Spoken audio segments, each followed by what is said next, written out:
worked out. Remembering, 9-map veto. So just very quickly for all the viewers at home, it is like you're reading a book. So it's Skyscraper, Oregon Border, and Clubhouse that have been banned. It's numbered, Rob. And then, is it now? Oh, it is numbered. My apologies. But then it is Chalet and Theme Park that have been picked, leaving Bank to be the final and deciding map. And for those that we hear for the matchup that we just had, yes, these are the exact same damn map picks. Rough. Yeah, it's not something we see too often. I mean, in fairness, I feel like we don't really get to cast many best of threes these days. It's all best of ones, but it is. Kind of strange to be going the exact order as well. Chalet, Theme Park, Bank. Chalet was chosen by TSM, Theme Park chosen by MIBR. So just to confirm that, and Bank obviously the decider. So I'm very keen to see though. One of the beautiful things for us as well is that we got to obviously cast the previous match that had these exact same maps, so we get to have some kind of correlation as to how they do get played out. Chalet was incredibly attacker-sided, and even though we know Theme Park is defender-sided statistically, it didn't play out that way. So you do wonder, is that going to be a theme that takes place in this matchup as well? Final discussions, final huddle here for MIBR. It's a big game for both of these two teams. Stage 1, Stage 2 has not gone the way. Basically, besides SI 2022, has not gone the way that either team would like. But here's a chance at redemption. Here's a chance to get some success on an international stage at a LAN, big money to be won, and also form to be gained going into Stage 3.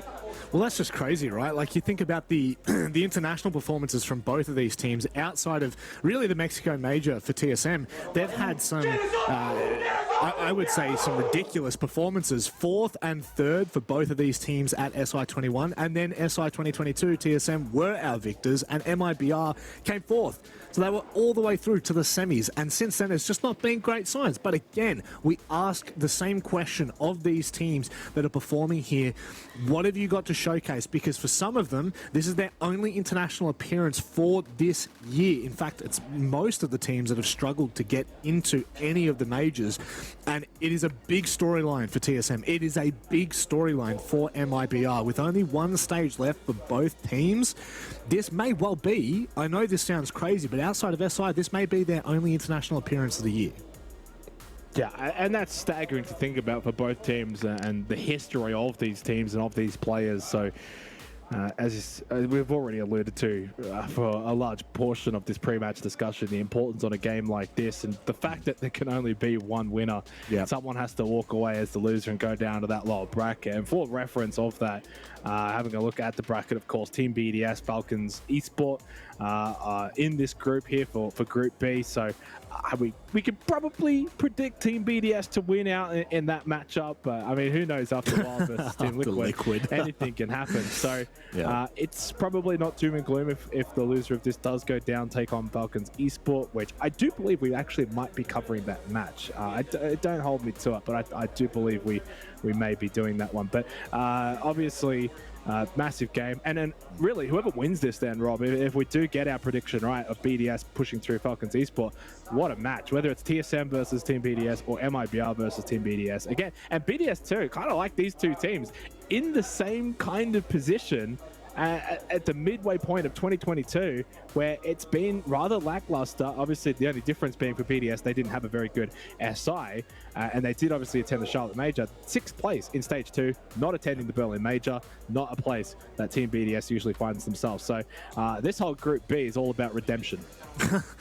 That is for damn sure. I don't think anyone's going to disagree on that point. And I think all of these teams that are here, like, I don't think there's a single team here that isn't looking for redemption, no matter who you're looking to. Probably Dam 1. I mean, they go into the Berlin Major. They had a really good Stage 1, Stage 2, so very true. Very true. It's only their playoffs of Stage 1, and even then, a little bit of controversy surrounding that, which we won't bring up the P word, that's for sure. It's one that I think has haunted a lot of the Korean fans, but coming into this, they've still got Berlin Major. They've finished first in both their respective stages.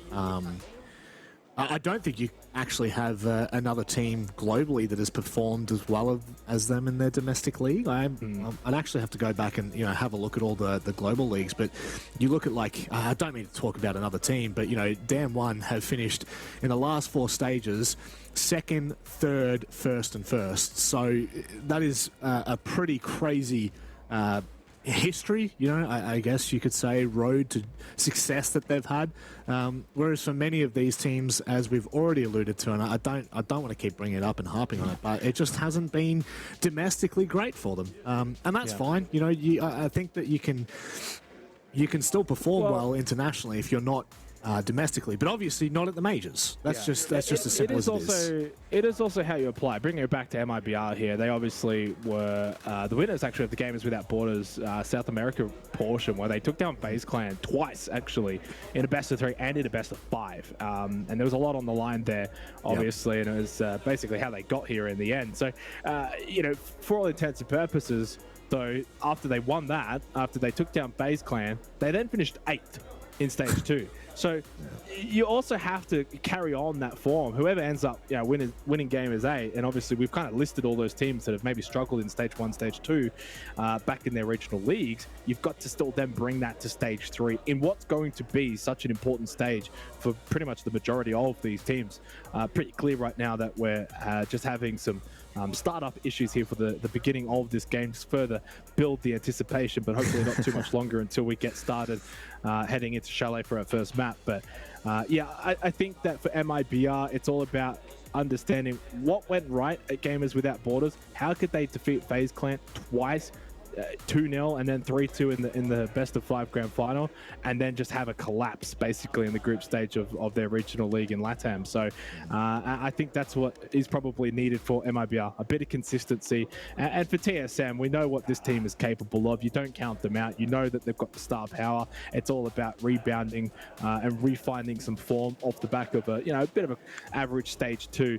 Can they do that here at this event and then bring that into stage 3? Because if you don't bring it into stage 3, winning this event on its own, I mean, that's great. You get some money, but you've got to perform in stage 3. You've got to make the next major as well. So a big opportunity to build some form on the international stage.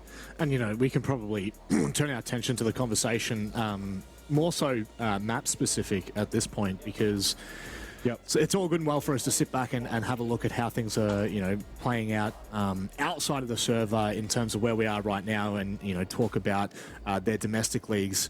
But when we look at the map picks, and I'm not going to talk specifically about each team. I'm also talking about the regions that they're from and how it's going to probably affect the way this game plays out.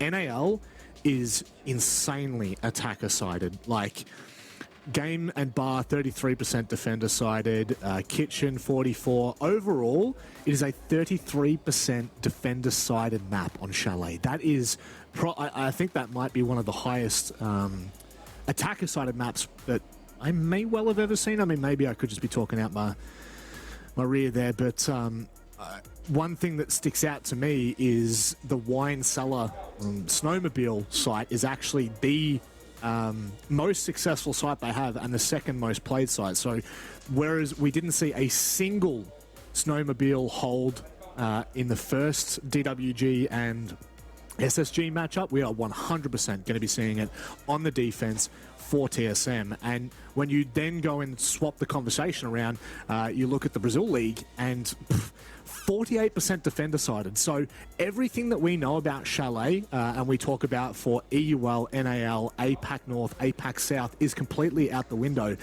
It is the largest map pool it's the largestly played map, 10 times played, and the next closest is Villa on 7. But it's 48% defender sided. So the sample size we have for that information is absolutely massive. That leads me to think that what we know and what we talk about with an attacker sided map, like unless NAL are really like the biggest gamers you've ever met in your life and TSM can come out and completely obliterate on the attack, I do feel like this is actually going to be a much more 50-50 sided map. Yeah, I mean, looking at some of the specifics, right, and having a quick look at the recency for TSM on Chalet, they lost to Dark Zero Esports back in NAL Stage 2, 7-3, so rather convincingly. And then also prior to that, actually had a 5-7 loss to Sonics as well. That was back in Stage 1. So the last time they actually found a win on Chalet, you have to go all the way back to April against Parabellum, 7-4. Wow. And that was Stage 1 NAL. So, I mean, it's a long time to go without winning on a specific map, let alone the map that you've just then chosen. And then when you kind of look at those games that did play out, 40% defensive win rate, 50% attacker win rate. So you're not quite getting enough on the attack, and you're not really getting anything from the defense either. It's a little bit concerning, and they don't ban it. It's literally their tied least most ban, like they just don't ban the map, so they're always happy to play it, but they can't find success on it. This is going to be another opportunity for TSM to try and find success on Chalet. On the flip side for MIBR, you don't even have to look that far, Rob. Their last 2 maps that they have played were on Chalet and won both of those, 00 Nation and then against FaZe Clan as well, back in Stage 2 of the Brazil League, 8-7, but still a win. So history and statistically, everything's pointing to MIBR, yet TSM chose this map. And then obviously you look at Theme Park, and guess what? Neither of these 2 teams have won on Theme Park this calendar year. So, I mean, it's so difficult to dissect. It's so difficult to understand who's the favorites, really. If TSM's picking this map, I'll back them in. I'll give them the benefit of the doubt. I do that with any team. When they choose the map, clearly they've done it for a reason. So, but MIBR, they're not going to be pushovers on Chalet. No, a team that is well and truly prepared. Again, domestically, it's played so much in Brazil, so I'm not even remotely concerned about the Chalet match for MIBR. It really does come down to Theme Park for me. Although neither team have won. Hang on. Sorry, Rob. I have to cut you off here. I found more information, and since we're obviously not in the game yet, I mean, now's the time to obviously just bring it out. Please. So, those 2 matches of MIBR I just brought up, the wins, right? That's all great. Green light. And I'm sitting here and I'm like, why is their round differential -12 with a 43% attack win rate and a 38% defensive win rate? Well, it's because they've had 2 0-7s on Chalet this calendar year, and then the other loss as well was a 7-3 loss to NIP.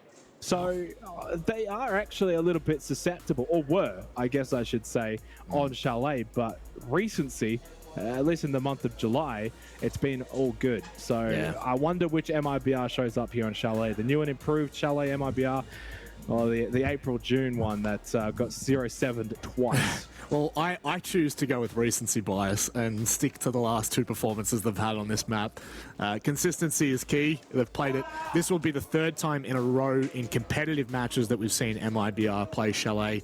And again, the last time we saw TSM play Chalet was a 3-7 loss to Dark Zero.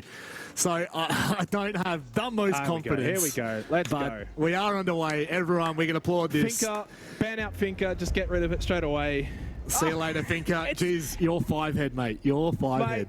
In fairness, Finker is just phenomenal on this map and pretty much on most maps. And looking at the history, both of these 2 teams are happy to ban out Finker. I wonder if Thatcher's the next one. No. Ooh, that's actually a little bit surprising. Twitch ban. I don't know about that one. That leaves quite a lot on the board, unless it's a target ban on the part of TSM towards MIBR. I could be missing that. And the Azami, pretty standard. An operator that is either banned or picked. There's no in between. Has been largely played that we've seen in pretty much all regions and on pretty much all maps. And last ban, is it Mirror? Yes. And so the Twitch is the only one where I do raise my eyebrows a little bit, but the rest is all pretty standard. For me, whenever I see any kind of ban that I don't want to say doesn't make sense to me, but just doesn't look to be like a standard ban, my mind just instantly goes to, what do MIBR have on the Twitch? Like, what is that? It's got to be a target ban, surely. I mean, look, whatever it is, it is. At the end of the day, this now unfolds in the way that it will, regardless of where these bans sit. And I do feel as though with that Finker gone, this could be a very interesting matchup. I've just quickly had a look, but there's nothing. I mean, only banned TSM's only banned out Twitch once, and that was back in NAL Stage 2 against SM and Villa. So there's probably nothing there. And also, other teams have not banned out Twitch against MIBR. So clearly, they've got something on their mind as to why they've banned it out. But no, it doesn't look like a target ban to me, and it's also not a regular ban either by TSM. But yeah, look, the other 3 bans are all pretty much expected, but it does leave a couple of things on the board as well, Rob, for these attacking teams. Thatcher available if need be. Now, pause was called, by the way, if for those that maybe missed that in the chat. There was a peep in the chat before we got into this round, so hence the rehost here from TSM's side. And look, obviously the beauty of LAN, we can sort these issues out pretty quickly, and hopefully we can get back into the game. We do know where we're going, fortunately, and we've now seen the bans as well. I don't really want to sit around speculating on the Twitch ban, but obviously the other 3 bans pretty much standard. Finko has been banned across the board or picked. Zami in the same stratosphere. Mira's the only other one. I feel like you could have gone for a Valk on Chalet. You can ban that out. Mira has mixed success, I think. Personally, I see the value in the Mira, hence why it gets banned out so much. But I also see a lot of value on Valk on Chalet. So it could go either way there. But again, don't really have much to go off here. Rehost before even the first round's played. It's one of those things that happens and happens all the time in Siege, doesn't it, Rob? So fully used to it. Feel like we've pretty much absolutely abused DevMarta's match tracker here and gotten as much out of it. So I just want to see some Siege, man. I've been looking forward to this game since we found out that we were going to be getting this matchup. I saw this matchup and it was the first thing I said to you. I was like, man, this is going to be an absolute banging matchup. These 2 teams have only played each other once back in SI 2021, best of 1. I want to see a best of 3. I want to see them go the distance, both as well. There's 2 ways you can look at it. You want to see them when they're at their very, very best. I'll just look completely frozen there. You want to see them obviously the very best, or potentially you want to see them when they're both kind of cut back. Well, that's the thing is, you know, you're either going to see them at their best or you are going to see them, unfortunately, in a bit of a deterred state. One thing for me, with, you know, I mean, we can kind of turn this podcast mode because we have gone through... for 15 minutes, mate. It's we're just there. Yeah, it's definitely that point where we kind of go podcast mode. I have seen a couple of people ask if I'm doing okay because apparently I look like I didn't want to be here. It's currently 12:30 in the morning for us here in Australia, so we are feeling a little bit of the tide. But I don't think it was that bad. Surely it wasn't that. No. One thing I want to talk about with the mirror ban is I just feel like it's banned so often that when it's not banned, it just never gets played. Like, I feel like teams just aren't prepared for it not to be banned. So this is a bit of a... It's not a hot take. It's kind of like a mild take, if you will. But certainly with the leagues that we watch, APAC South, APAC North, whenever mirror's left in, very, very rarely is it actually played. So I do feel like you probably could have gone for something a little bit more bold, like the Valk pick. And maybe... The Valk does get played. Yeah, it gets played a lot on Chalet. And maybe it might have thrown a spanner in the works, but... also, just want to make note, this is 100% TSM's map pick. MIBR decided to start on defense, and for many that watch EUL, NAL, or APAC, you'll be sitting here going, that seems like a bit of a missed opportunity. No, in Brazil, Chalet is a 50-50 sided map, and I'm sure most can attest to the fact that defense is probably a little bit more comfortable to start on if it is a 50-50 map. Regardless, I am keen to see the different dynamics from the different regions that we're seeing at the moment on Chalet. You know, Brazil, very 50-50, whereas NAL, incredibly attacker-sided. So we'll see what transpires here. Yeah, we saw that obviously with SSG in the matchup earlier with Denmark Gaming. Right, they came into this match on Chalet, and boy, were they so aggressive from the onset. There was a blitz attack actually to open up the first round, whereas... not to say that TSM's not going to be aggressive, but I mean, you're already looking at that lineup. It does seem like it's going to be that slower, methodical play style, which I'm very much more in agreement with, actually, rather than the super aggressive nature that we actually saw from SSG. Bolo gets the opening kill into Reduct, and what a way to sort of find that early kill, get that advantage. It's going to mean a lot here on Chalet. Getting entry kills is going to be so impactful on Chalet. We saw that not too long ago in the first map of Dam 1 versus SSG.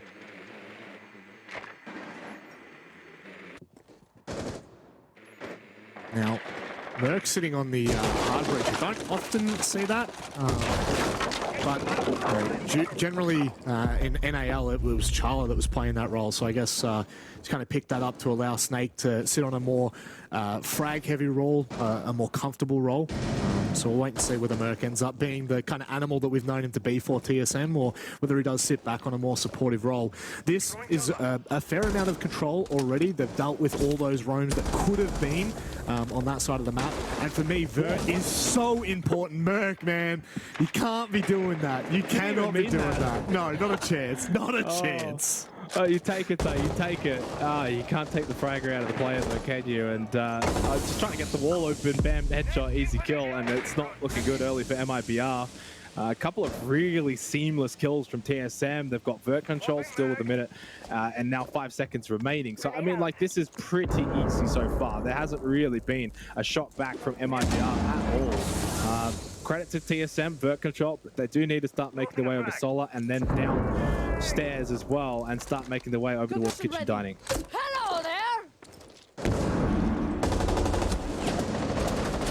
Oh, we're trying to take first point of contact, but it's Snake that ends up finding the quick trade.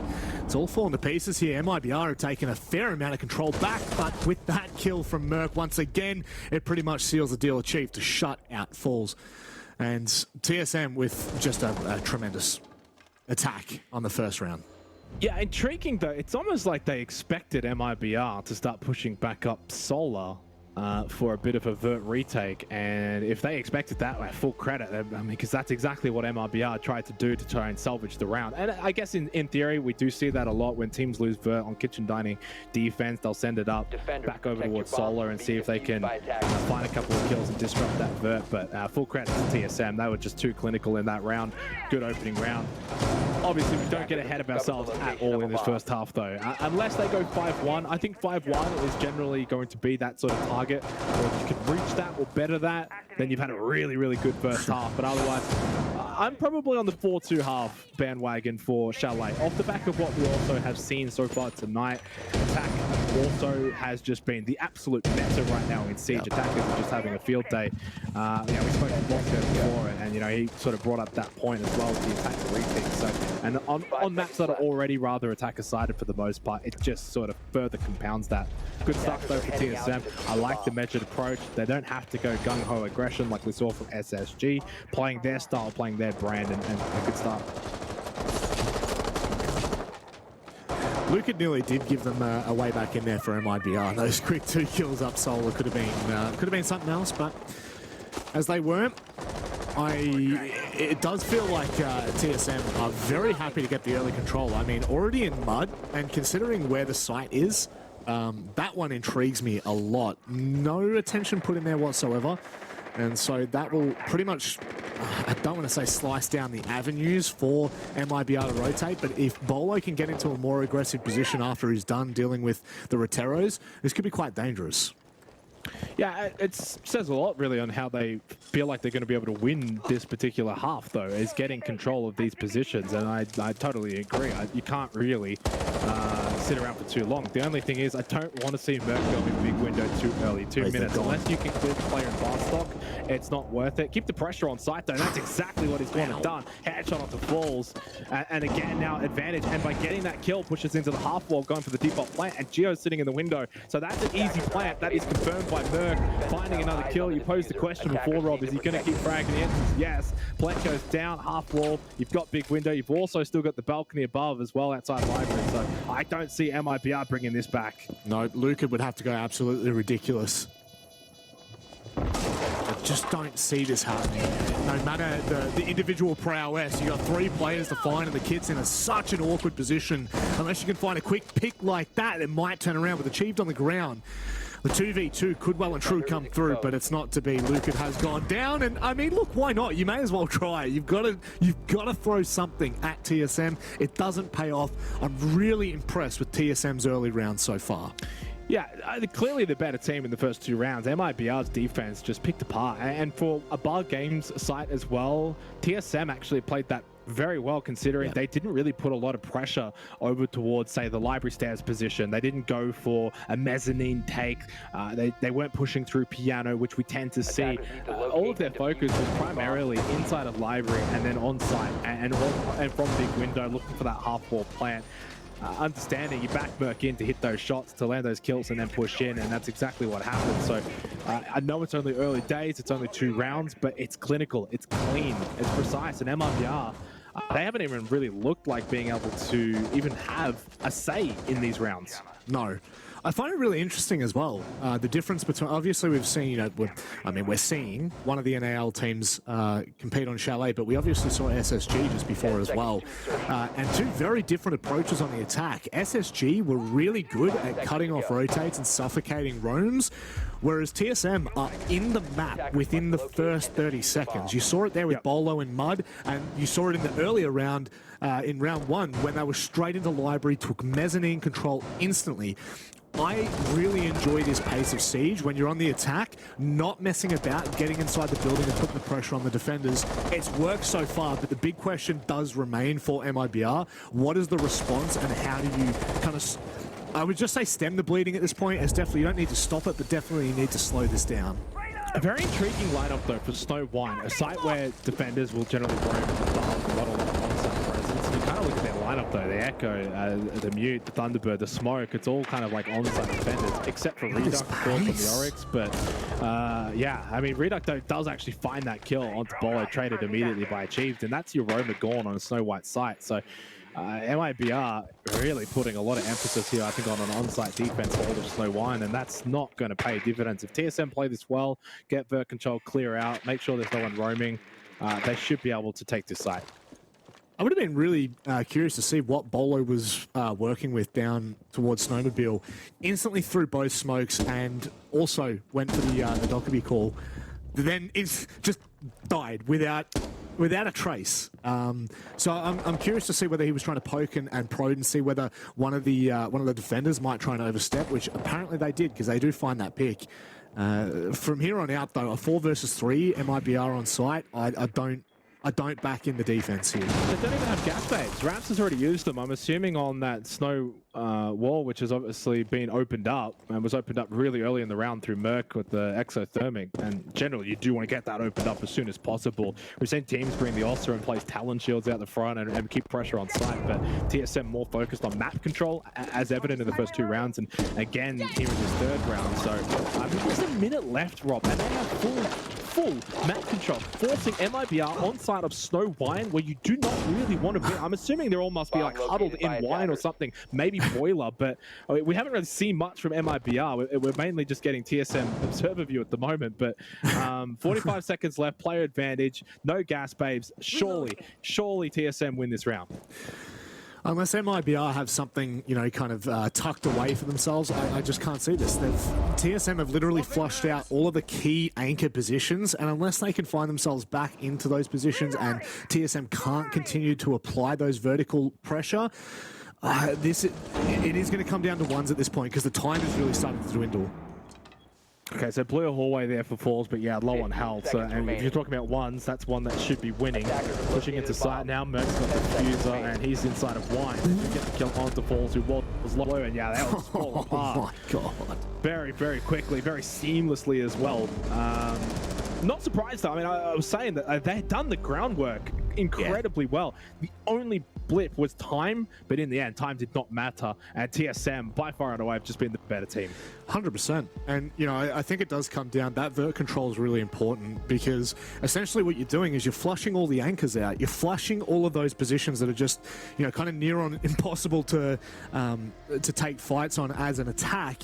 You are just forcing them into awkward positions. But this is the time to do it, right? This is the time where you kind of have to do it for MIBR, because if you let this game kind of continue to trend in this fashion, you are really going to cause a detriment to yourself. So MIBR calling this early. We said at the very start of this match what meta was going to kind of play effect here. Was it going to be the Brazil meta, or was it going to be the NAL meta with how attacking sided it is? So far, the North is winning out.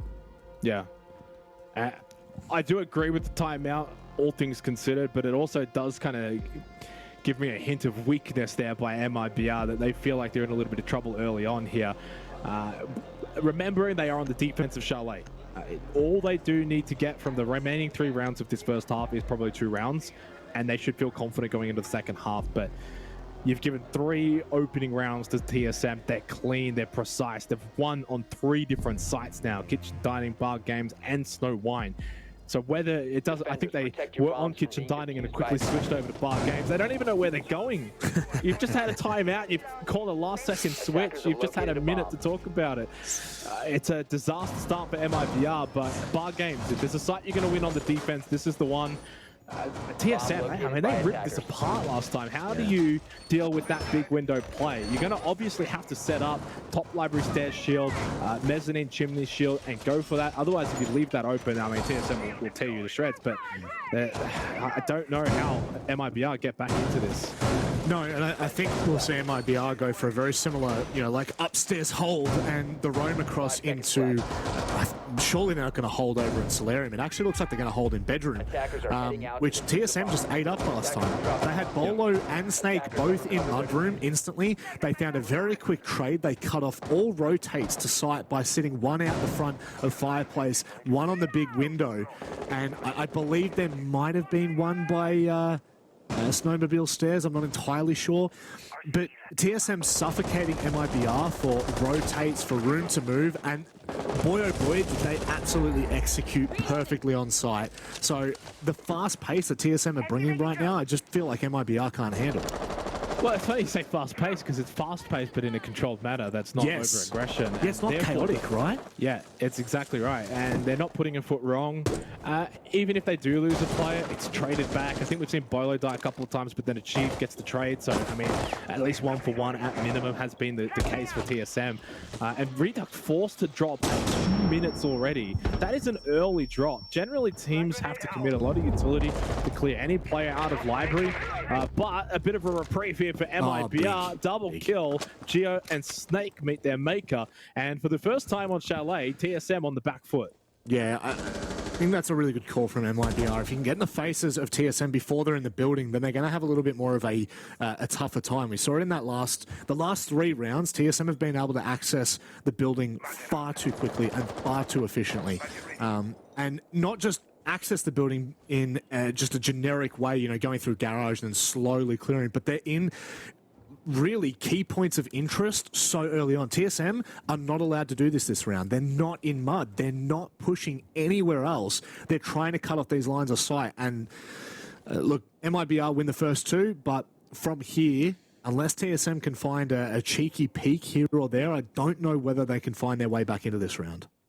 No frostbats to worry about. So in terms of these window vault plays, they are applicable here, but so difficult. Top library hallway for Reduct. There's Bullet just outside his window. It's quiet time though for TSM as they look to maybe try and find a kill back the other way. Balls throws out his first gas babe. Yeah, I think Bolo's position should be known here by Reduct, unless he has absolutely not made a sound cue at all. This is interesting. Fireplace stands never mind. Didn't last very long at all. Merc made the play, so did Bolo. Both got shut down on the Aaron Cheese, respectively. No surprise, MIBR do get a bit of a comeback off the back of that timeout on Bar Games. They needed to, Rob. That was a must-win round, and MIBR stands strong.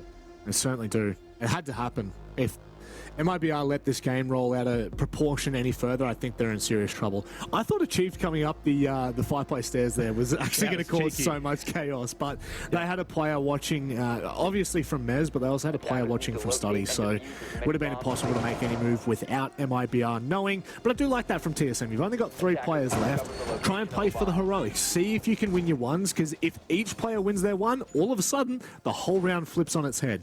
Now we've got MIBR kind of playing a little bit more freely, right? We go across to kitchen, we go across to dining, and this is an opportunity where they really did fail on their first attempt. TSM had so much library, mez, and study control before MIBR was even close to contesting them. So I'd like to see MIBR playing a little bit more aggressive on this side of the map. Oh wow, they are investing a lot of util up there. Well, I mean, you kind of have to, right? Dining. I think what we saw from TSM as well, a lot of emphasis was taking this from library side across, and I think most teams generally will as well. And you see some teams go for a bit more of a lobby entrance and put pressure on into dining, but for the most part, you're going to be wanting to get as much map control as possible here, clear them out from above, try and get solar, and then push down trophy stairs.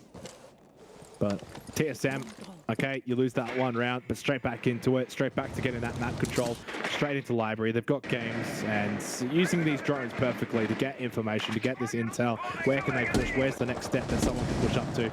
Okay, top library stairs, and then it's now getting to work. Obviously, master office and clear out these players above. If you can find a couple of kills, like Merc did in the opening round, that's a bonus, but it's mainly just about clearing out this position.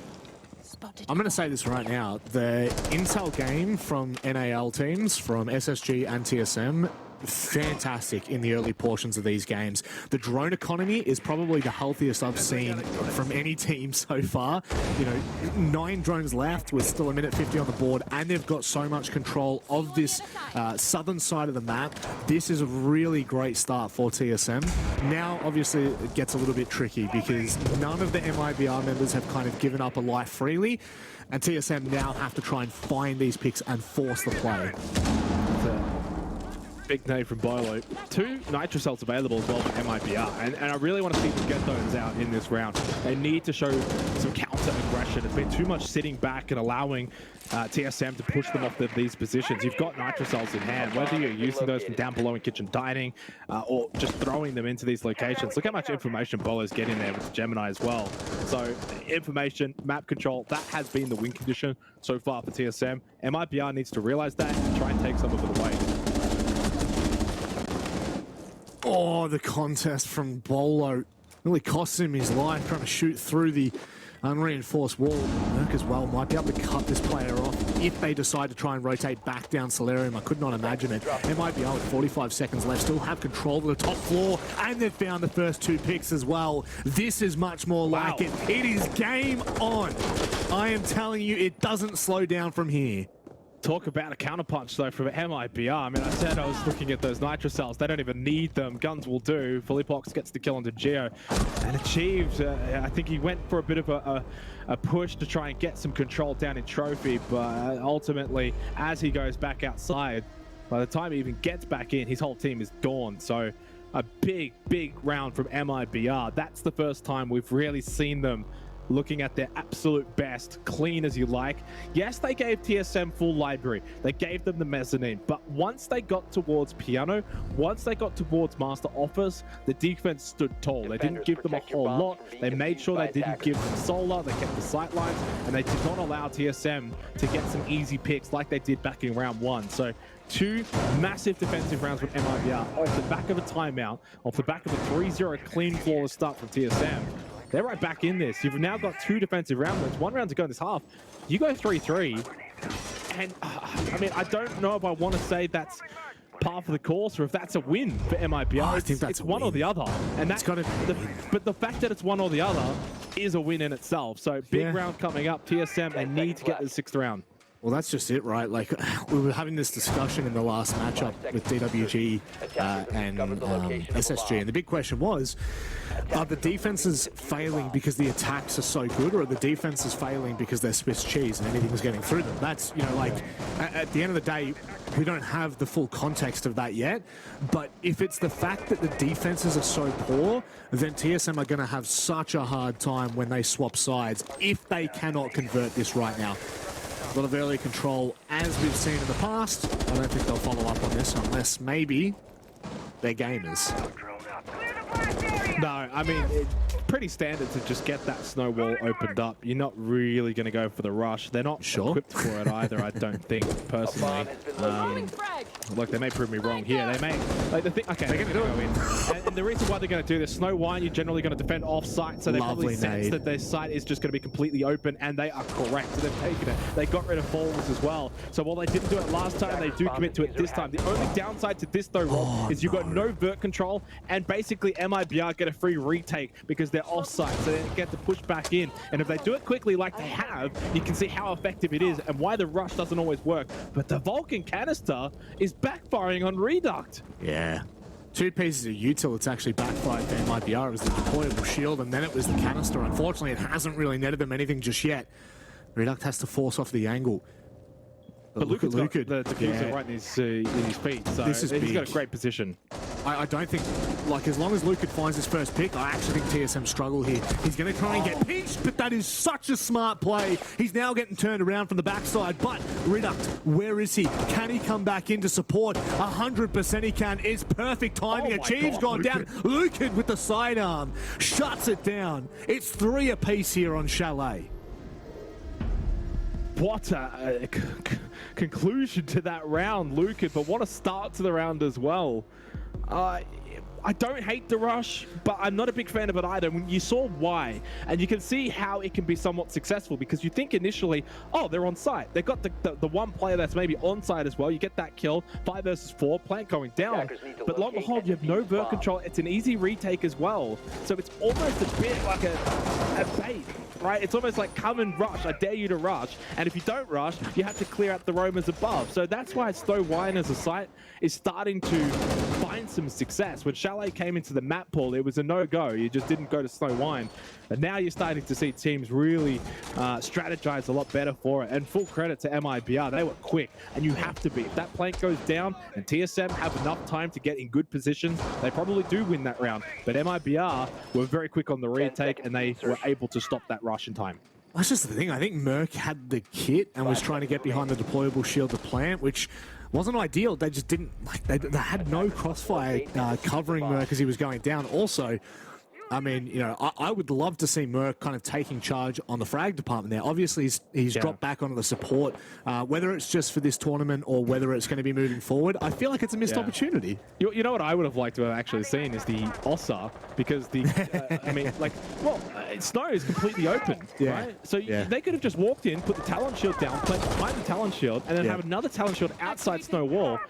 We've seen that in APAC, and it can be quite successful if you don't have Snow presence. So considering they were able to literally yeet into Wine and straight through Snow, yeah, that could have been an opportunity. They obviously didn't bring the Ossa, so it was never on the cards, but otherwise, still an intriguing strat there for TSM. And it's 3-3 though. 3 rounds to TSM, then 3 rounds to MIBR. I have no idea how the second half's going to go, but Achieve finds the open kill. And now back Luke at 9-3 and 2, making a presence known here on Chalet for MIBR. Absolutely giving MIBR every opportunity possible to stay in this game. Last round is a shining light to the individual prowess that he has. Very, very clear that if you're not careful with Luca, he will run rings around you. You saw him like kind of maneuvering around Wine that entire time. So elusive. And now may well be yet again, and on the hard breach as well. Absolute gamer does not care, and we'll be able to, sorry, on the soft breach, and we'll be able to find pretty much everything that he needs. That's breach, and I just went with it. I looked at the actual hard breach 1 and 5, and I was like, yeah, that seems a bit more. That makes sense. More like it. 1 minute, 10 seconds left in the 7th round. 4 versus 4. 3-3 scoreboard, and yeah, suddenly from a TSM masterclass in the first couple of rounds to a pretty even affair. And MIBR just getting full confidence now as they look to open up this Wine wall. And I think they have done so successfully. No one sitting in Boiler. It has been electrified off as well by the Chalet of Geo. So I think that wall's going to get opened up. But still enough here to really work with. Bolo stays alive and wins that fight against Luke and shuts him down. And now TSM getting the ascendancy late in this 7th round. Falls though, still alive. Philippe Hawk somehow gets the headshot onto Merc. With 30 seconds left, they bring it back once again. Geo though in the corner. It's an easy kill. Now Philippe Hawk is not going to have any idea, but he misses the first couple of shots. Prancing and dancing into the round behind the brick wall, but he finds double going prone. He doesn't give a damn. You can hear the calls all the way from Saudi Arabia. What a play! For a split second, Geobro starts panicking as he starts spraying into the wall because he's missed the run through on the doorway, but he stays with it, Geo, and gets the deserved result in the end. Probably not one for the show reel. Probably not one for the show reel, but it's a win. He stays alive, gets the kill. in really good position. It was pretty clear that Fleepox did not know that Gio was sitting in that corner. Wins the round essentially for TSM. And a much needed one off the back of 3 round defeats in a row, Rob, right? Like if MIBR had won that round, bringing it back from, what was it, 4? It was 4-4, then 4-2, then 2-2. Yeah. If they had won that round, boy, TSM would have been staring down the barrel, but a big round saved by Gio. From 0 to hero. That is absolutely hilarious. I mean, it's... You know, it's either one for the MLG highlight reel, or it's or it sits in the fail army videos. You know, it's one or the other. You don't know which one it goes to. I win to win. It's going to be a clutch. It's going to be a big clutch. I mean, it was, to be honest, like the foresight to go prone as that player comes back around the corner. That's a big gamer moment. But like you said, though, there's still concerns. There's still concerns here for TSM because MIBR are back, and that last round was probably the first round that we've had where it actually was a bit 50-50. All the other rounds were quite one-sided to their respective teams. So I do wonder now, is the precedent set that from here on out, these rounds are going to be close as well as the scoreboard has been close? Yeah, I do feel like it's going to continue down this trend. I mean, maybe what we're going to see is the NAL, undefeated defense.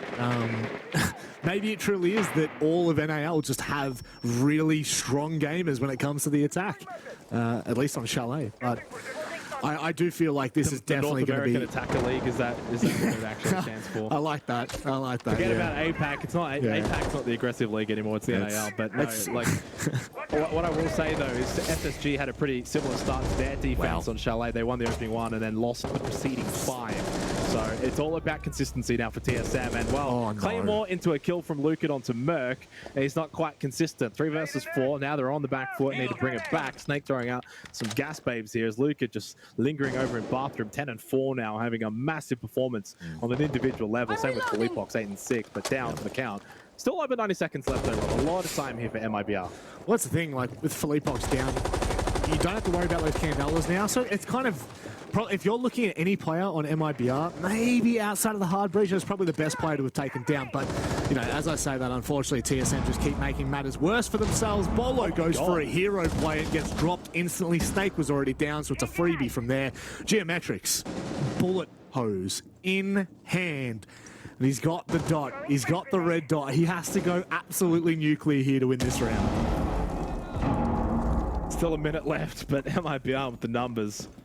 3 versus 1, bullet hose or not, and even with bird control, it's still very difficult to see Gio winning this. Falls off of that diffuser momentarily, takes a shot. He probably doesn't even know where that's from. Was it behind the bomb chassis? I think no. It actually was behind him entirely. 40 seconds left, falls back onto the diffuser.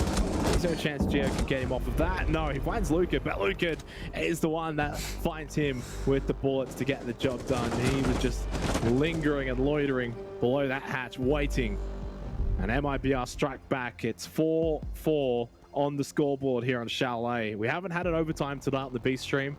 I'm starting to sense, if I want to go early here, I'm sensing one maybe in this match. Yeah, Lucan is absolutely turning up right now. Without Lucan, I think MIBR seriously struggle. He's found some unbelievable picks. Attackers need to locate and defuse. I don't want to take anything away from... Attackers have discovered the location. Oh, sorry, very quickly, yeah, go. Very quickly. I heard you breathe. Back to back. Yeah, well, the breath is the, oh my god, what's happening here kind of breath, because they still haven't gone bar games. Defensively, one of the best sites that you can ask for in pretty much most regions, bar games is where you're going to find success on the defense. So the fact that they're repeating kitchen dining is a little bit intriguing to me after already, of course, winning on Snow Wine. So I do wonder if TSM are even going to even look at bar games potentially. It may not even be on the cards. They may even look to, say, play into Master Office if they do win this round. So yeah, it's a little bit intriguing. Whenever a team does go back and repeat site, though, I feel like it's gut feel. 70% of statistics are wrong, but 90% of the time, the team that repeats always wins. So why not go for it? You may as well give it a shot. I don't know whether you're just throwing random stats there, but they sounded good. So. Oh no! Hello? They wanted a handicap. They know that they're going to win this round. They just needed a handicap. Just to very quickly touch on your point about barring gaming, it is probably one of the most prevalent sites in most of the leagues that we watch. However, NAL has a 33% win rate on the defense, so it's not good. It is not good in NAL. It's actually the least picked site next to Master and Office. Master and Office has a 0% win rate. Oh, okay. North America Attacker League in full effect there. Full inbox into West Main. Oh, they need to bring this one back. They need an early kill after the team kill onto Riyadh. Which, boy, I guess he just ran right into Raps as Raps started to try and shoot that window. Snake with a quick double, though. Beautifully done. Bolo finds Raps as well. And yeah, you may as well wrap up this round quick and easy for TSM. You'd be pretty frustrated if you were MIBR right now. Raps definitely handicapping. What I say, Rob, 90% of the time, if you repeat, you get the win. Very true, very true. 60% of the time, you're right every time. That's what it's. Exactly. That's the truth of it. Now we go to Wine Cellar once more. I feel as though this is like I really am just not sure what to say about Chalet anymore, especially when it comes to this matchup. We've been so certain in our attacker sided for the last, God, it feels like 6 months. I'm off the train. It is now 5 of the last 6 rounds to the defenders. Yeah. Yeah, it's definitely we can't talk about an attack-sided map in this matchup in particular. Mate, it's gone out the window. I look at the stats. And I'm like, all right, doing my homework. These maps, okay, NAL, Brazil, and then they come out and it's just like, nah, screw you guys. We're just gonna play however we want. Which, I like that though, because otherwise it would be just boring. If we could look at the stats and obviously know how things are going to play out, it would be boring. So it's been a very, very fun match to watch. 5-4 TSM, obviously leading the way, Rob. But speaking of leading the way, we're going to lead ourselves back onto your screens here just due to a rehost. So I don't know if maybe that's got something to do with Riyadh. Maybe. I don't know. Sometimes if a player has an issue, the other teammates do like to have a quick little pot shot, but it did seem like he literally just ran in the way of Raps, so I don't know. Yeah, it was just a really nice one-tap. No, so unfortunately rehost, but it is what it is. At this point, TSM up 5-4, I believe it was. I actually didn't check the scoreline just before we left it. But this is a really important point for TSM. This is their map pick. They really can't afford to allow MIBR into this. I've seen a lot of comments around the online sphere saying that TSM's theme park is not that great. So are you seeing this? Good shout. I saw it in the video, so I'm kind of half and half. I'm like 50% do I take it, 50% do I not? But, you know... Don't say that. They're going to take our job. They'll just replace a picture of us and they'll just put Twitch chat in there and there you go. There's your analytical comments. But no, look, well, we'll see if they're right, I guess, because Twitch chat usually is right. But I think so far it's been a very fascinating game considering TSM shot out of the blocks, like 3-0. And it was actually... in the end, very replicative of what we saw from SSG, right? If you remember back, they actually shot out of the blocks as well, 3-0 against M1. So I guess it really is the North America Attacker League shining on through. The only difference being MIBR then just completely responded with 3 of their own rounds. Yeah, and I think that's probably the only point to which you can change the conversation, right, is the bounce back from MIBR. Funnily enough, it comes right after a tactical timeout. So, I don't know, read into that what you will, but I do feel as though there were a couple of points there for MIBR where they really did let that ball slip. It could have been a lot worse for TSM, even if earlier on MIBR had been ready for it. But once they figured out what was going on that attack, very quickly they were able to squander those early picks, that early control into the building, and they stopped everything in its tracks. Whereas on the defense right now, doesn't feel like TSM are being tested in the same way that MIBR are. Maybe I'm just looking at it in a different light, but I feel as though if we are to see these rounds continue to unfold, MIBR have to get a little bit more control, because what was it, a 4 versus 2 in the first round? Well, yeah. Second round was a lot more convincing, but the third round was, a little bit how you going. Yeah, obviously to start the second half, you kind of look at that Snowwine defense. Obviously for MIBR, they kind of played into the roam game. They went for the clear. They didn't go straight for sight, which is what we saw a little bit from, say, TSM in that first half. And then Kitchen Dining, that one round that MIBR did win, they actually won fairly convincingly. And then, lo and behold, the repeat from TSM was flawless, but admittedly, a 5v4 advantage for TSM in that round, and it all just fell apart very quickly. So not really a whole lot to go off there, but still 5-4 when you consider that MIBR had won 3 rounds in a row off the back of that early timeout.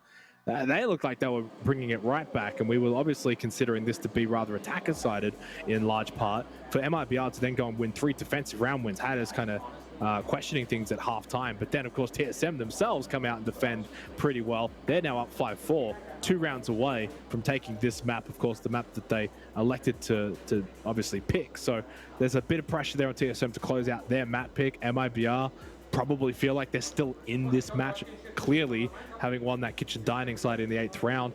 We're going to Snow Wine when we do get back into this, so I don't know. How do you change this up? Do you go for a bit more of an on-site take? If you do, you're allowing TSM to still have roam and vert play, which we saw firsthand what that kind of looks like back when obviously TSM tried to rush site Snow Wine in the first half. Didn't work out for them. So you kind of need to open up Snow Wall, put the pressure on site, and then go and clear the roamers, get vert control, and then play site. So we'll see if MIBR do that. I feel like the only issue that TSM had when they went for that rush in Snowmobile is they just tried to play it in a really awkward position. Like if the rest of the team had actually sent it in, and I think it was Merc who had the kit. If Merc just tries to go for a plant behind Snowmobile, I don't know whether they can deny that. So, maybe there's a whole different conversation to be had about just where that plant was going down. In Wine, because I believe it was Falls that was in Wine. It died to a nade, and so by rushing Wine, you kill that player. If you don't rush Wine, and if you just send one into Snow, I guess technically you could have sent the rest of the team into Wine, but Merc stays at the Snowmobile. Well, that's what I'm saying. I think there's 4 players left. There's 3 players left with Merc there, and I think there was 1 lurking somewhere. I do think if you send the players forward, I mean, look, I'm not a coach, I'm not like an expert by any means, but it is what it is. I would like to see something a little bit faster paced from MIBR, see if we can catch something out, try and catch one of the players from TSM, either still trying to reset, rotate to site, maybe rotate to a roam. You never know. You never know what you're going to catch out. But at this point, I think the main takeaway that I'm looking at from this matchup is MIBR are well and truly going to be competitive in this matchup. And then it just goes to, where is this best of 3 headed? Like, are we actually going to head to Theme Park with TSM up a mat? In which case, you probably just, theoretically, I hate looking too far ahead, but you are probably just going to say, yeah, MIBR, it's their map pick. They're going to feel more confident on Theme Park. That should be their map. And then we go to Bank, where I just throw it up in the air. Well, I don't think it's that cut and dry when you kind of look at MIBR's history on theme parks. 0-2, minus 5 round differential, and a very, very low attack around win. I mean, look, that's the thing. Kind of what I said when we had the map vetoes is that I didn't feel like Theme Park really favors either side. I mean, in fairness, I didn't really think Chalet did. Exactly the map pick for TSM of choice either. MIBR's won their last 2 Chalets, TSM have not. So it's always very difficult. These kind of tournaments, obviously, to kind of look back, because you're looking at regional, you're not looking at lands. You're not looking at the big international events like we've got here. And things are going to be a little bit different on land. Obviously as well, when regions clash, things are going to play a little bit differently. You're going to get a little bit, say, attacker side. We've seen that obviously firsthand with SSG and TSM now today. Both teams coming out really well on the attack. Defense, though, has been a little bit questionable. So if I'm MIBR, I'm looking to my defense in this series to win enough rounds on the defense and try and stop that attacking onslaught. And then they should be able to win pretty comfortably on their own attack. So that's probably the win condition for MIBR going into Theme Park on a map that is generally defender-sided. And for those of you that are watching right now, I generally like to do this when we've got any downtime, but of course there is another stream going on, the A stream. I believe that it's all it is twitch.tv/Gamers8GG. Currently it is Team BDS taking on Falcons, who are the Saudi Arabian representatives, fought their way through the open qualifier there. They've actually had some pretty good performances in Saudi Arabia, but obviously this is a very different competition. This is a league above where they would even, I think where they can reach. I don't know whether they're able to get to majors at that point. I think they've got to fight through a lot of different barriers to get there. So this is a huge opportunity for them. Unfortunately, they are down a map, but currently on border, they're up 3 rounds, so you never know. You never know. There could be a fairy tale finish. They're up like 3-0 or up 3 rounds? Up 3 rounds. Up 3 rounds. They're 3-0 up, if that makes sense. Yeah. Okay. So, yeah. they're actually holding their own. Yeah, they're holding their own. Are they border defense? No, border attack, actually. Ooh, okay. Yeah. Interesting. So, yeah, definitely make sure that you keep an eye on both games. And for those of you that weren't kind of checking in earlier with either stream, obviously DWG have been forced down in the lower bracket by SSG, a banging best of 3. If you can, I do recommend you go back and at the very least watch the highlights of that match. It was incredibly entertaining. But the one that shocked all of us the most is actually MIBR's half brothers, if you will, from Brazil. It's their loss, 7-1, 7-1, to what is probably next to Falcons, the biggest underdog in this tournament. In Wild, sorry, I don't know why I went to say Wade then. In Wild, a team from Germany who currently, I mean, if you were to consider it, they're kind of like tier 3 in Europe. It's actually insane. Yeah, I mean, no one really saw that one coming. Apparently, they were very aggressive and very strong in their gameplay as well. So, not good news there for Team Liquid, who will be taking on Dem 1 Gaming. Obviously, for those hanging around, we are just having some technical difficulties, which I do apologize, and I will apologize because I did say in off air when we were on break, Rob, that our first series was pretty good. No rehosts, no issues, and yeah, lo and behold, first map of the next series, and there's been a couple of little issues here or there, but I mean that's to be with any LAN, isn't it? It's just a part and parcel that we have come accustomed to, and I think in some ways it doesn't actually benefit either team. I'm going to be completely honest. I think sometimes you can have these breaks in momentum. TSM and MIBR right now in the last 2-3 rounds, it's been back and forth, right? So I don't think either team's sitting back thinking, all right, good, we're having a break, that they're going to cool off a bit. No, I think a good chance maybe for TSM to understand, okay, you're up 5-4, 2 more rounds, what do we need to do? What site should we be playing? How do we want to be playing it? Maybe they gain a little bit more, but it would be so minor. It's just... It does just neutral out the game completely. And then you just look to who's ahead in the actual matchup itself. And right now, TSM, they are well and truly at least one round up, which is, that's kind of important. I think if we were to look at the stats, though, from both teams, this is where things get a little bit more interesting. The defender-sided win percentage for TSM is only sitting at 40%, whereas for MIBR, their attack is sitting at 54%. So a difference of around about 14%. And if you are a stats man, you'll kind of look at that and go, well, theoretically, if we were to do the numbers, we are likely to see this go to OT. Obviously, being 5-4, it's incredibly close right now. However, in the server, it's very different. On LAN, it's very different to what it is when you're playing at home, when you're playing in a very different environment. More so for Brazil than the NAL, of course. Well, yeah, obviously. And that's always a factor as well. When you consider the... I don't want to say advantage, but, you look at the NAL playing on LAN, is that something that can translate? And I think that MIBR is a team that has obviously played enough international events, Rob, where it probably doesn't have that effect against them. No. Now, talk about maybe, say, a team like Wild, and you would think that would be the case, but lo and behold, it didn't matter at all. So I'm not a big believer. I don't think it matters too much. I think there is LAN experience and playing at these kind of big events, but you saw what Wild did to Team Liquid, and they just don't have that kind of experience whatsoever. No. We've seen plenty of teams go over to majors and even Six Invitational for the first time and do well. So sometimes it's a bit of a cop-out, to be completely blunt. So we head back into the game, though. Fortunately, no more dilly-dallying, and we can hopefully finish off what has been so far a very, very good match between TSM and MIBR. If you're just joining us, it was a 3-0 clean sweep from TSM to start with. They were honestly unstoppable. Forced an MIBR timeout, and they responded 3 of the next rounds. And obviously, since that point, it's now been back and forth into the 10th round now. 5-4, TSM on the defense, heading back to Snow Wine, where they won out successfully to open up this second half. 10 seconds to insertion. Now, if we're looking at players in particular, you're probably looking to achieve on TSM that had a pretty explosive first half, and same for Luka.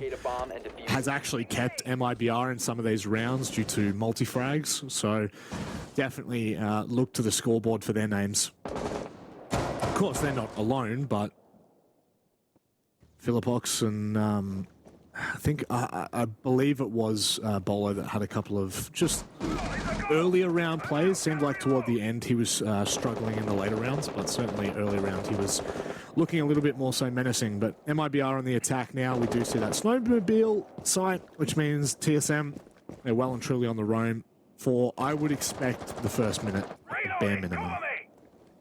I'd probably expect, honestly, until maybe the last 30 seconds, all things considered. You need Vert on Snow White, and you need ways to retake as well, but also there's just not a lot of opportunities to get onto site cleanly and get plants down without then allowing the defenders to basically get what they want. Achieve gets the kill onto Reduct. Luka, obviously you're on the Jackal, you want him to clear this road, but they're not even allowing him inside of the building. And this is such an amazing defense from TSM. It's one thing to play roam, it's one thing to be aggressive. Oh, no. It's another to just deny a team outright from getting into the building. Now Luka had a chance there on the swing, on the cross. Achieved survives. He'll drop trophy stairs and get away. And at this point, you've already got the 2 kills, so you don't have to be as aggressive from this point onwards. Just over 90 seconds left in the round. And finally, Luka is into bathroom. And with that Inox scanner, can look to track down TSM, but they're on the run. They're heading back to site. That they are, like fugitives. With a minute 30 left, it's the perfect time to call back that roam. And a lot of the times, this is exactly the moment that you see teams retreat back and turtle on site, or at the very least, come back to more of an aggressive site position, you know, try and ensure that choke points are completely cut off. And with the 2-man advantage, this is a really dangerous position for MIBR to find themselves in. They don't have enough, but when you find a pick like that, you've got to take it. Really well traded back by Snake. I'm impressed thoroughly with how TSM have quickly turned this round around.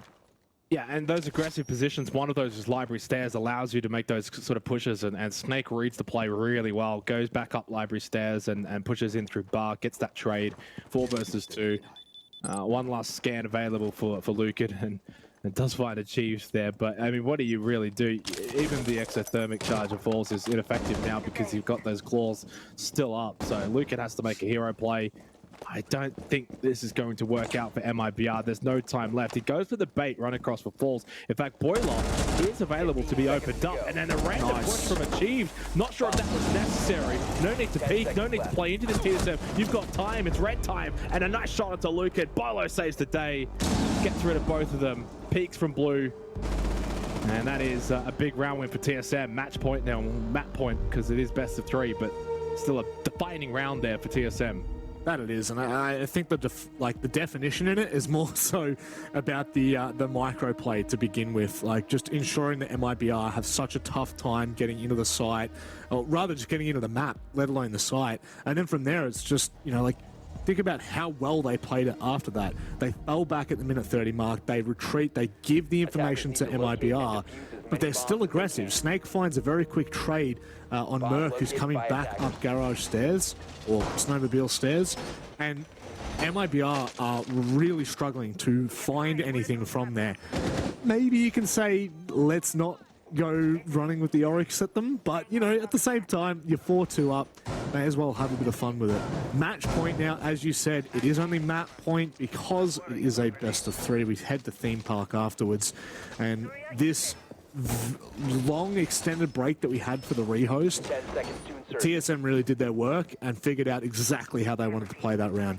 Now we go to Bar Games that sees very little success in NAL. Again, I want to repeat this, 33% success rate out of 6 attempts, so there's still a chance here for MIBR to get back into this. I can't see how they do play this though, whether or not they go for the more conventional defensive setup. It seems as if they will. Gia looks like may hold that top stairs position. They got 2 deployable shields, so yeah, it's pretty standard from TSM defensively. Now it comes down to sort of how do MIBR want to play this, and with Raps already into Alphas, it seems like it'll be north to south with a sweep across, and well, if that happens, they're going to have to be utterly perfect flying into this. You've got the Frostbacks with the AES, as well available for Geometric, so it takes a bit to clear that top library stairs position and that shield. You got Bolo on the smoke. I mean, this is probably the best lineup you could bring for this site defensively for your TSM, so a lot of work to do for MIBR.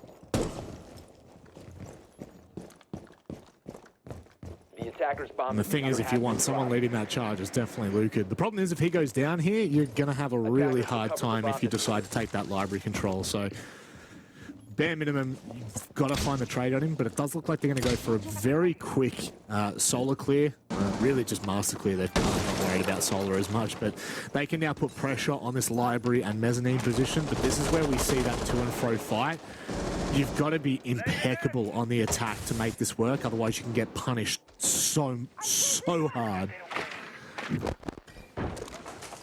Straight away, just get shot out that Rotero. Yeah, it's not that easy, Reduct, unfortunately. Otherwise, yeah, if that Rotero does make its way top library, it clears the ADSs, it clears the shields, it would be so impactful. But he did get one to explode. I heard that in the background. He did get one off. Raps, though, not sure what just happened, but it's Merc at Fireplace Stairs that just finds an easy kill. Obviously, in a very aggressive position. Getting that diffuser though for Luka, but it's round over. TSM just tearing apart MIBR. The Bar Games defense, they get on the front foot. Luka with a great angle from above those mezzanine. Killed back onto Merc, really successful, but lower health for it, and still down 2 versus 3. Yeah, I don't see their way back into this one. I mean, at the very least, you've got your 2 heavy fraggers left. Philippox has been quite strong in this matchup. And alongside the heavy fragger in Luka, this is doable. TSM just have to be careful not to kind of overextend and give any free picks away. Make them work for every last dime here. And Geometric still being on a bit of a roam there makes things interesting. MIBR are on site. I think there was a player TSM bot library stairs. They'll make their way up. Obviously on site, full control here for MIBR, but it's only the duo. Where do they plant? Do they not want to go for half wall, play big window? No.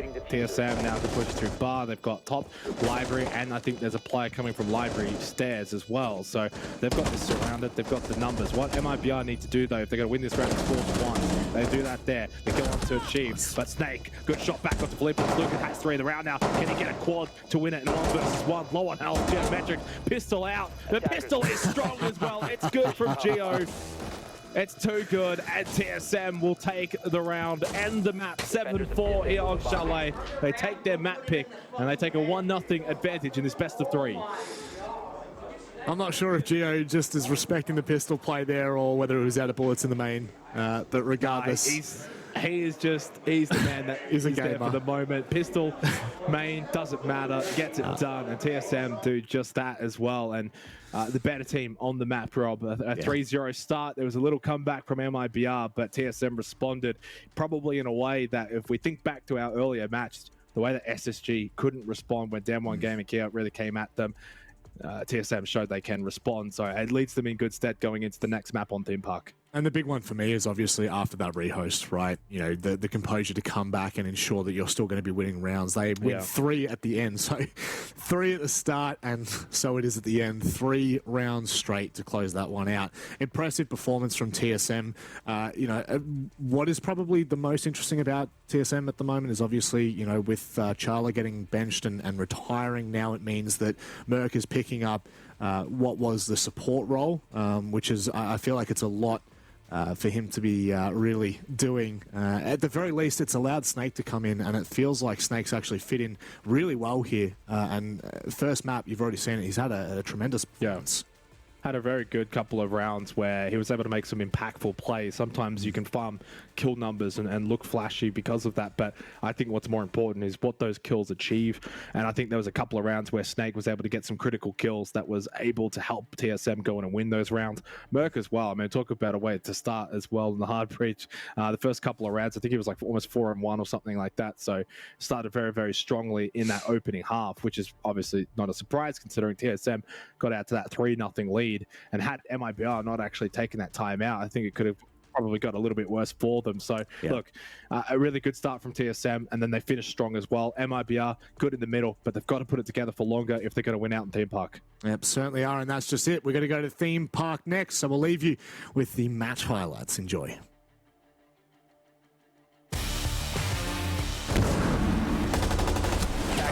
activated. Defenders have eyes on.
TSM with an impressive start and finish to Chalet, but MIBR are still showing signs of life. It's not over yet because we are heading to Theme Park. That's the one where really all of the cookies will be decided if, and this is a big if, MIBR are able to push us to a third map. We will be heading to Bank, but very quickly, it is always important that we take the time to thank the sponsors, and ASUS is once again an incredible sponsor of an incredible esports event here at Gamers8. I feel like this is the perfect fit for the perfect tournament, and Speaking of the perfect tournament, we have the perfect teams, TSM and MIBR at the moment.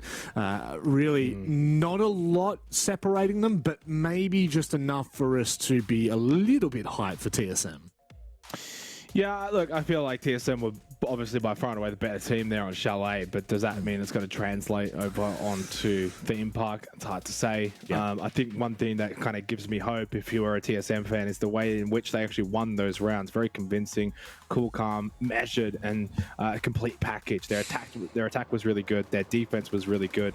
You know, you kind of look at defense, and it actually ended up being 7 of the last 8 rounds on Chalet, defenders won. So heading now over to Theme Park, which is a map that historically and statistically is defender-sided, I do wonder if that theme will actually continue on Theme Park. Historically, but not in recent history. And by recent history, I mean the last time we saw Theme Park, which feels like only 2 hours ago now. But the stats from both the Brazil National League and, of course, NAL definitely back that. In the Brazil League, it is a 65% defender-sided map. Lab and Storage is actually the most successful that I have, but very versatile in terms of the maps, in terms of the sites that are used. Obviously, Bunk and Armory are probably the most for Brazil, whereas when we look at NAL, Initiation is absolutely awful, all the way down at 20%. Regardless, though, it is a 58% win rate across 5 maps. Get this, 84% win rate on Armory and Throne. That is massive. Yeah, and I think that was the stat I brought up actually in the last match that we had here on Theme Park. When obviously we were looking at SSG and Dem1 Gaming, and Throne Armory actually got basically opened up by, I think, both teams even. So it wasn't quite the 84% that it's highlighted in the NAL. So we'll see if that obviously translates into this match as well, or if we go back to a bit of normality, which I'm probably sensing a little bit of normality, if I'm going to be honest, Rob. I think TSM on the defense first. They showed that they've got what it takes to defend on Chalet. If they can do it on Chalet, they should be able to do it comfortably here on Theme Park as well. Good opportunity for them to, once again, like Chalet, get out to a good start in this first half. You say go back to a bit of normality, but look at the lineup for TSM right now. This is anything but normal on an Armory defense. I mean, obviously, you know, you're going to extend, you're going to try and take fights. The Mozzie, I feel like, I mean, I'm an APAC caster, obviously. I haven't seen Mozzie in like 12 months. We've got the Vigil on Bolo. That is dangerous. You've obviously got Geo, who's going to be able to get a lot of intel. But the big thing for me right now is there's no wall denial. So pretty much MIBR are going to have free reign on the exterior walls, but that is absolutely ridiculous from Bolo. Within the first 20 seconds, he's out of the building trying to take a gunfight.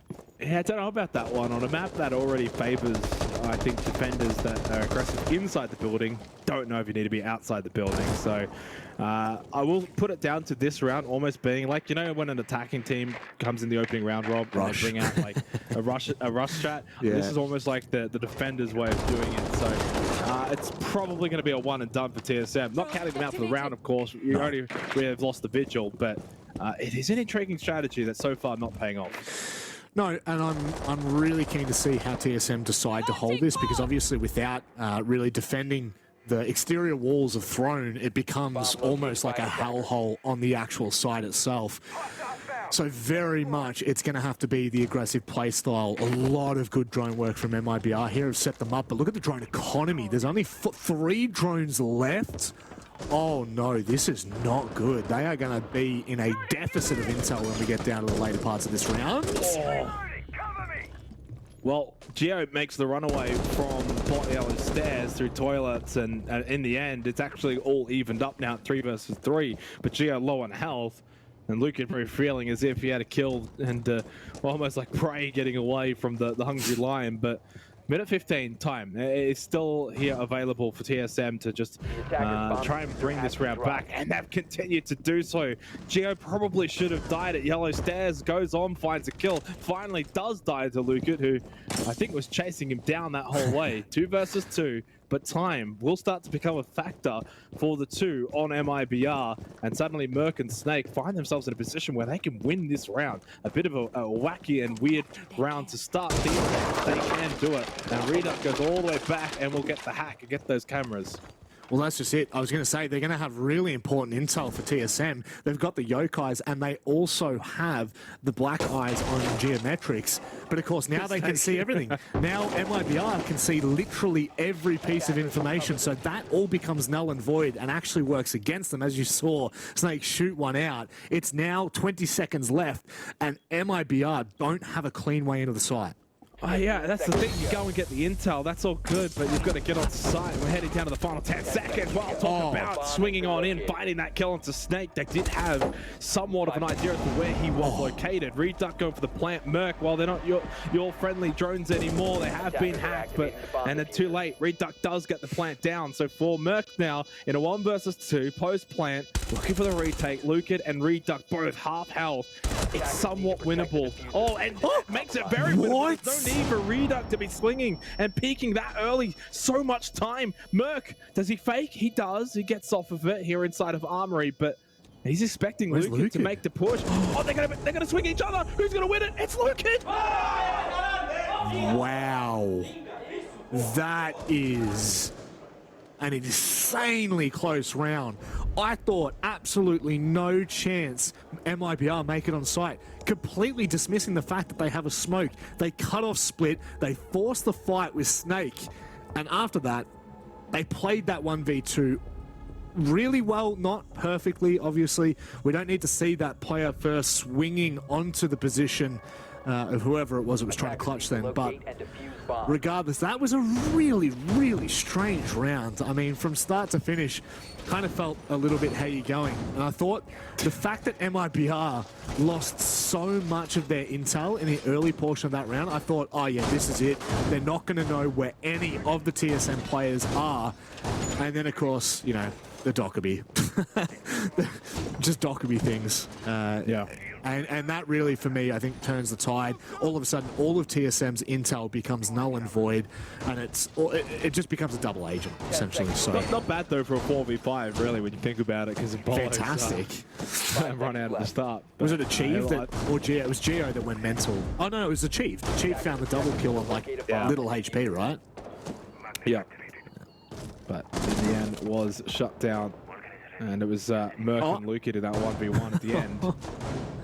That's not Bolo again, is it? No, that's Snake. Jeez, TSM are very aggressive in the opening portions of these rounds. I'm not mad at it at all. I love it. It just doesn't seem... it definitely didn't pay off in that last round. There's aggression that's maybe chaotic, and then there's aggression that's controlled. I think they've got to probably just reel it in a little bit. That last round was obviously a bit chaotic to start with, and then they kind of reeled it in and obviously saw the results of that. So controlled aggression, that's fine. Make it difficult for MIBR to get into the building. Make it difficult. That's exactly what defenders generally do on this site, and that's why they find success generally on this map, I should say. So you don't really want to be giving MIBR another round from here on out. On a rather defender-sided map, you can't afford them to get that second round too early on. Maybe if it's at the end of the half, that's fine, whatever. But very important now for TSM to dig deep, to not throw lives away, and have a solid defense. And Merc just gets a little antsy on the smoke. Has thrown out one gas babe and almost lost his life. Throws out a second there, but I mean, that's a mini win there for MIBR. You take the mini wins as well. You take the micros. On a map like Theme Park, you kind of need to. It can be really, really chaotic to attack. Incredibly hard to control as well. With Merc going so low, this is a fight that needs to go the way of TSM. They don't know Lucan's top, never mind. Snake, actually they trade each other. Oh, what? 1-for-1 double headshot. So 4 versus 4. I mean, look, I actually kind of feel like that's maybe a win for TSM because Lucan on the Nook, and he's 3-1, and he's been probably the best player for MIBR in this series so far, so at least you don't have to deal with the Nook running around. They do lose Bolo to Felipox, jumping into control, finding that kill. And 50 seconds left in the round, and MIBR up a player in the opening 2 rounds. If they go 2-0 up, I mean, it's the perfect dream start here on this map. And it's the smoke that goes out, the gas babe as well from Merc after Achieve found the kill. 3 versus 3, 40 seconds. There's one on site. Geo needs to be super cautious not to give Felipox a free kill hit. He's hunting around an initiative. Initiation. Trying to find something, but it is achieved from the side. So sneaky. Falls goes 2.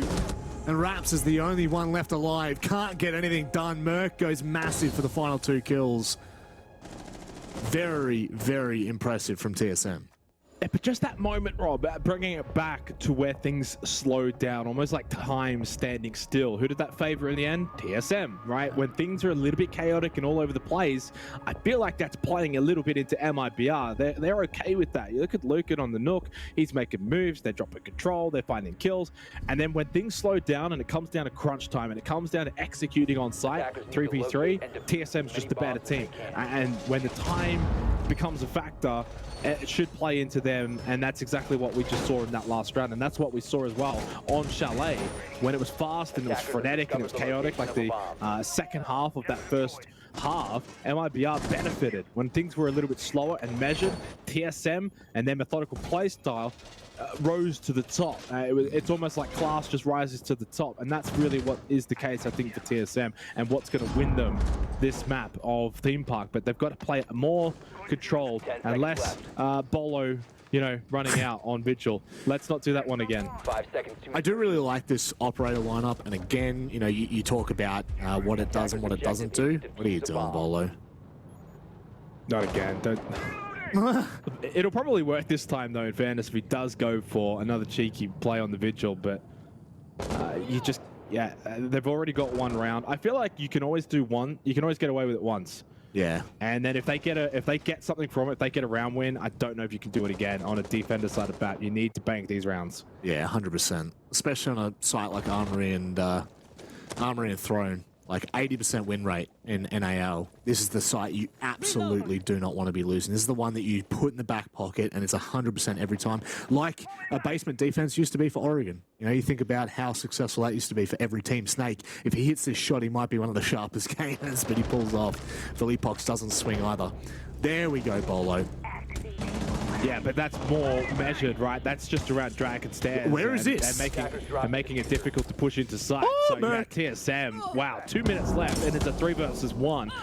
Merc goes up 4-1, and suddenly with a bit of help as well from Bolo, it's all pretty easy in the end for TSM in this 3rd round. We didn't even really get to capture the majority of it. I don't even think that was a rush by MIBR. That was just aggressive positioning by TSM, but again, in a controlled manner. It's so much different when you're holding Gong, when you're holding Dragon Stairs versus vaulting out a window. But that's the difference in the end for so far this entire map. When TSM play to their strengths, they are just not beatable. MIBR can't beat them. But if TSM makes some mistakes, MIBR is good enough that they will capitalize. That's probably been the story of this series. I am really a big fan of that. Attackers need to locate and defeat This could really be done in 2 with the way that we're seeing TSM play. Again, I really want to be careful to tamper expectations. Obviously, such a heavily defender-sided map like this, definitely a tale of 2 halves. We do know that NAL have very good attacks, though, so that's... I don't know whether that's going to be the issue per se. It's probably more so what MIBR bring for the rest of this half and then into the second half. But the control is well and truly in TSM's hands. The only caveat to the entire conversation that we're having right now is Initiation is one of the worst sites, I think, if I remember correctly. I'll just go back and have a look. Theme Park, yeah, Initiation, 20% success rate on 10 attempts. So they're only... 10 attempts, only 2 rounds have been won there. And this is quite a large sample size as well. So what do TSM bring to this site that other teams do not? And how are they going to combat what MIBR bring, which, to be honest, seems to be quite aggressive here on Theme Park attack? Well, they've got info denial with the new jammers, and then you've also got the pog mats as well from Merc. I always have to say, when you bring in that frost out, you've got something up your sleeve, and we'll see what Merc has up his sleeve for those frost mats and whether or not that does have an impact in this round. So yeah, it's an intriguing option to obviously head to Office Initiation if it is, what, 20% like you said, but 2-1 up. Maybe you bring out something different. MIBR, are they going to be prepared for this? We saw them, I think, go for a 5-man attacker repick as they actually got on the Candelas as well of the Ying for Philippox in that attacker repick too. So clearly they have got an idea as to how they want to attack this.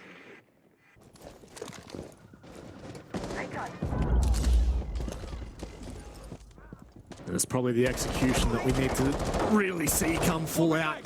Falls needs to be careful not to lose his life here. The hard breach up. If he goes down, I mean, it's not do or die, but it does cut down a lot of the avenues into the side. It does make life a little more difficult. How much longer are TSM going to stay this extended for? Obviously, in bunk, that's a massive pick from Merc, and Geometrics decides, you know what, I'm sick of this. Play it down. TSM are up, 2-man advantage. Yeah, and again, it's just clean and precise, and MIBR can't even just find a way into the building. You saw there with Philippox, even just dropping down. It was like dropping down into a pit, into a void. Raps, well, I mean, that's one way to find a kill. You just keep spraying until you get around the corner, but traded by Merc, who's now 7-1 anyway, and why not finish it off 8-1? Merc, settle down, leave some for the rest of them. It's all TSM here on Theme Park, though. Early days, they're on the defense. We will need to see that second half, but it's good signs. Merc is an absolute menace. Like how do you even stop someone like that? You know, 8-1 in the first 4 rounds, absolutely taking the mick. It's just one of those scenes for MIBR right now. Again, re-emphasizing, this is MIBR's map pick.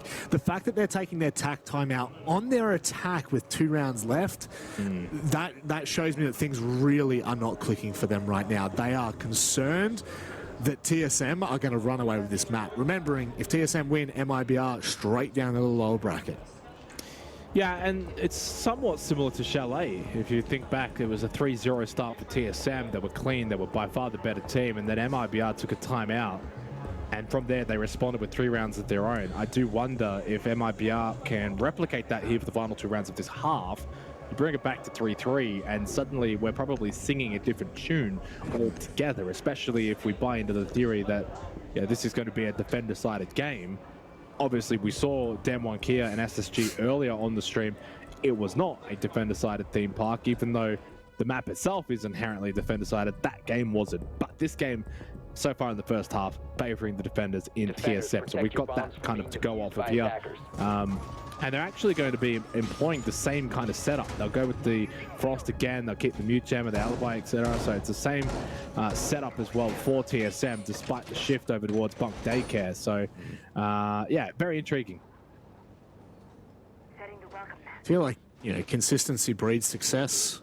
We see it so often when we're talking about, rosters domestically, internationally.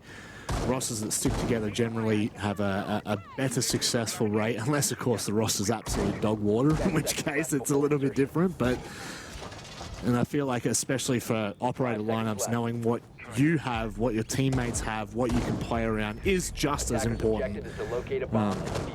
And when we're talking about consistencies of rosters, I mean, TSM bringing in Snake, I think Snake has done a really solid job over the last 2 maps. Hasn't been overly flashy, hasn't been the best player for TSM, but is definitely showcasing, what's the right way of putting this? Just the consistency in the performance, which TSM definitely need, especially when you've got players like Merc and like Achieve that are popping off.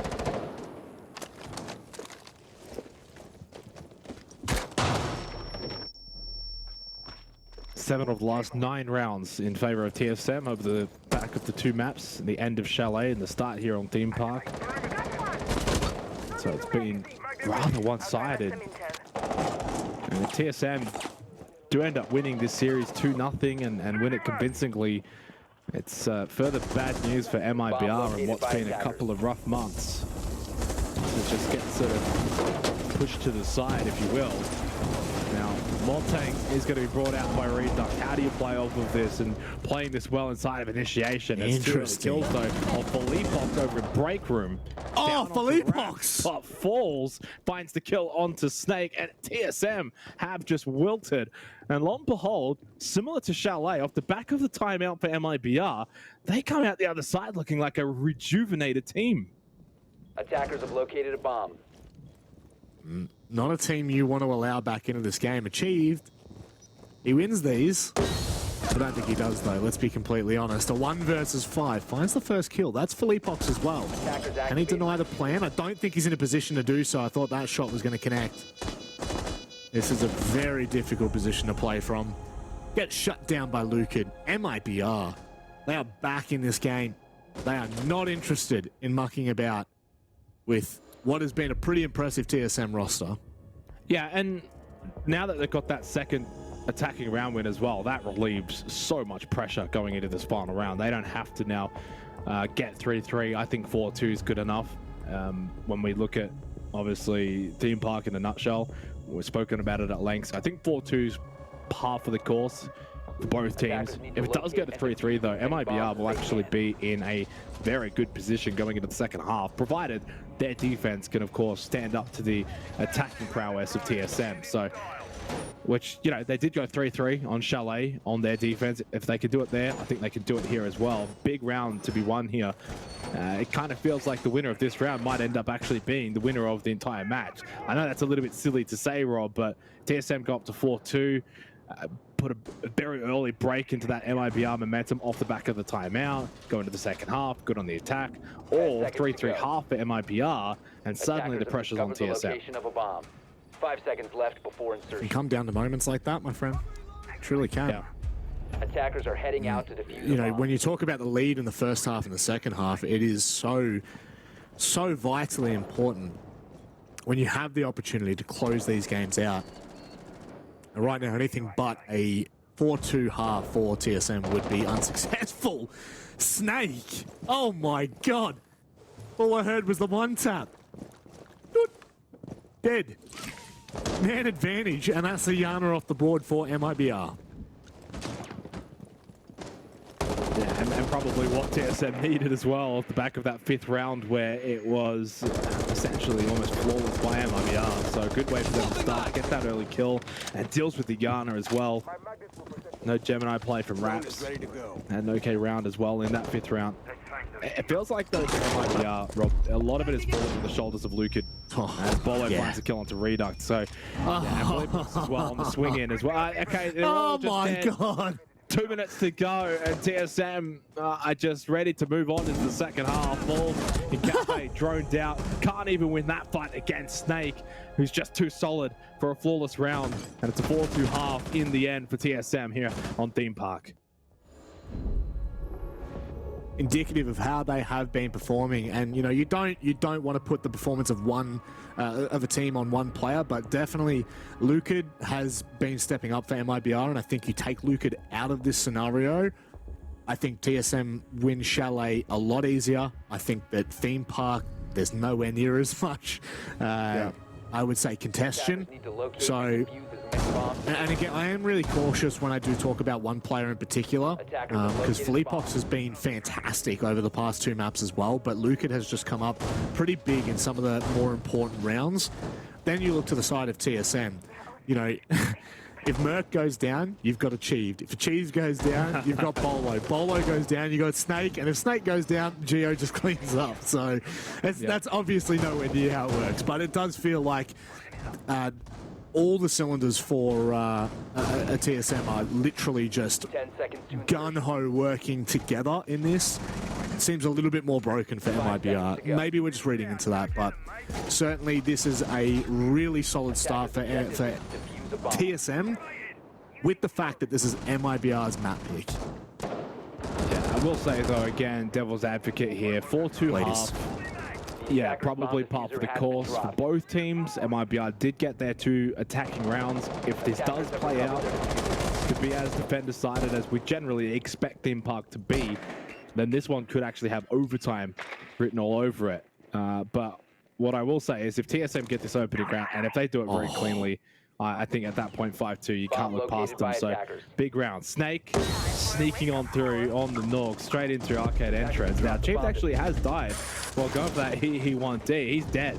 And this is a little bit all too late now from Geo as well on the rappel in. Snake did find a kill on the Raps, but a good start here for MIBR on the defense. TSM's attack has just been taken apart. There is a player holding yellow stairs. Gio, though, walks on by. And Bolo, he's just gone for the plan on site here into left storage. I don't think they're going to be able to deny it as well. Snake shuts down Philippox, and down goes the kit. This is really dangerous territory for MIBR. They cannot afford to lose this round, and it's exactly what they're doing. They're falling in numbers. They are falling with time, and it is just a matter of time before TSM shut this out. Reduct, Lucid, all on their shoulders right now. Lucid has gone massive in a couple of rounds, but it's going to need to do one better. He can't do it. The long arm of the law sticks out for Reduct. Are they going to be able to deny this? Oh my word. But Snake was swinging. I thought Snake was on the stairs. I did not know he was in lab. I apologize to everyone at home for getting too excited for that, but TSM close out. They had it covered the whole time. No worries in the end. There was just that brief moment. I heard the shots go out, and I was like, hang on a second, he's not dying. Have they got this one?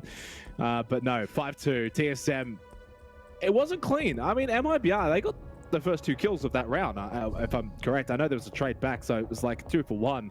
But MIBR were up 4-3, and then Bolo just walks into sight. Talk about game awareness from Bolo to understand sort of what's happening, that MIBR, the players on site are not really there, and that they're actually holding off of site. So yeah, site's just free. I don't know if he got drone intel or not, but really, really well played. Get that player down, out the window, and from that point, you're just not really going to be allowing MIBR to get the retake. So up 5-2, straight away an attacking round win for what has been defender-sided, courtesy of TSM in that first half, up 4-2. And they get an attacking round to start the second half. It's good signs for them. 2 rounds away from closing out this series. 5 seconds left. And that's it. At the bare minimum, 1 round before they can lock in Attackers are heading out to OT. And then when we go back and we have a look at what side TSM get to start, if we do go to OT, and it looks like they start attack, so it's not... okay, I thought they were starting on defense. I thought that would be ridiculous. It's not fantastic, but it's also not awful. So really, MIBR are in all sorts of trouble here. Driver's seat, both hands on the wheel for TSM. And they are gun-ho. I think they close this out. I don't know whether MIBR can bring this one back.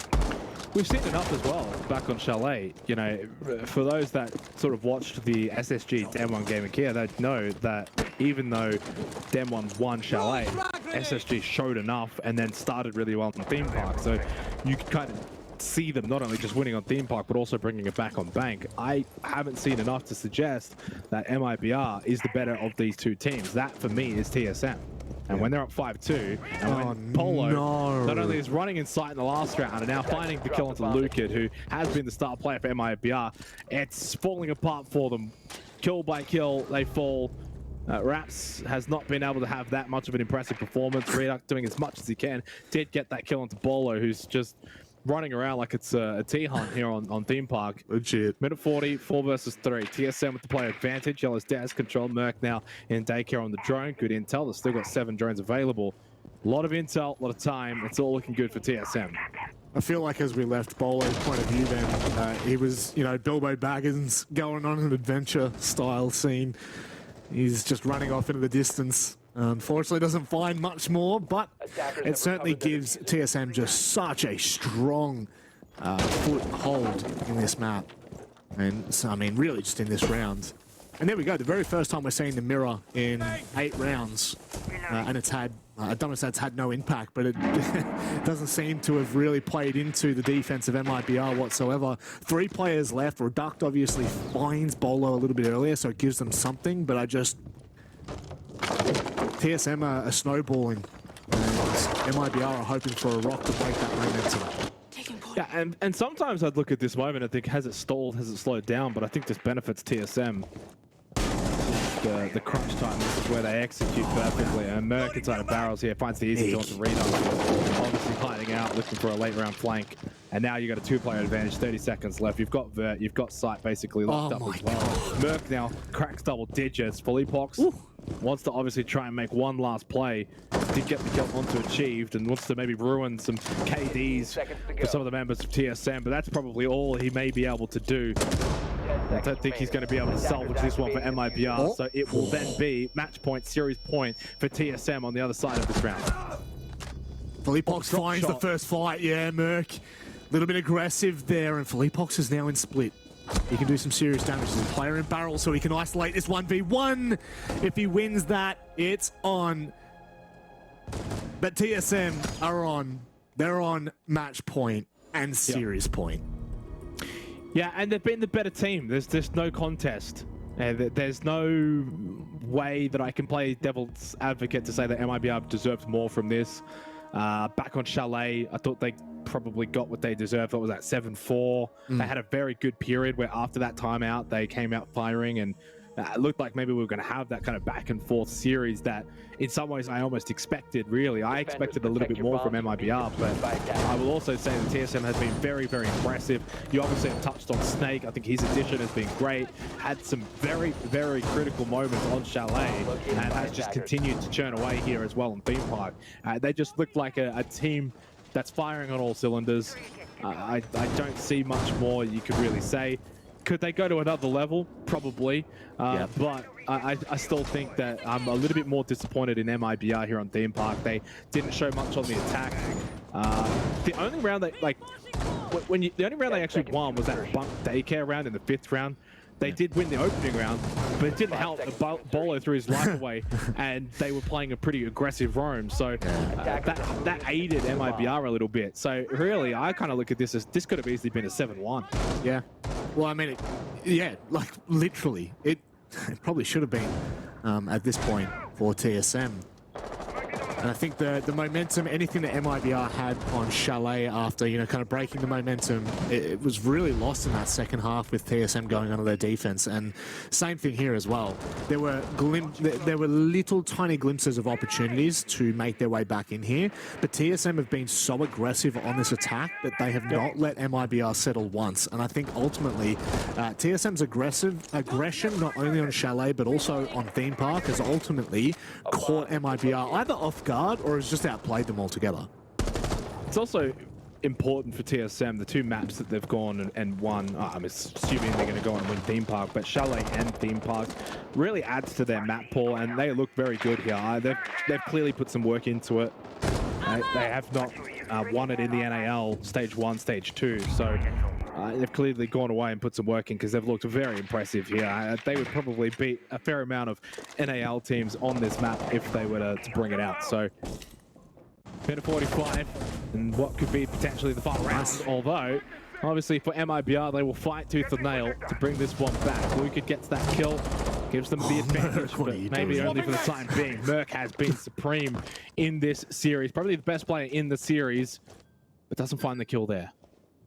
Merc, best player in the series, and he's just dropped onto the support role as well. How on earth? That's what the meta is at. That is what the meta is at, folks.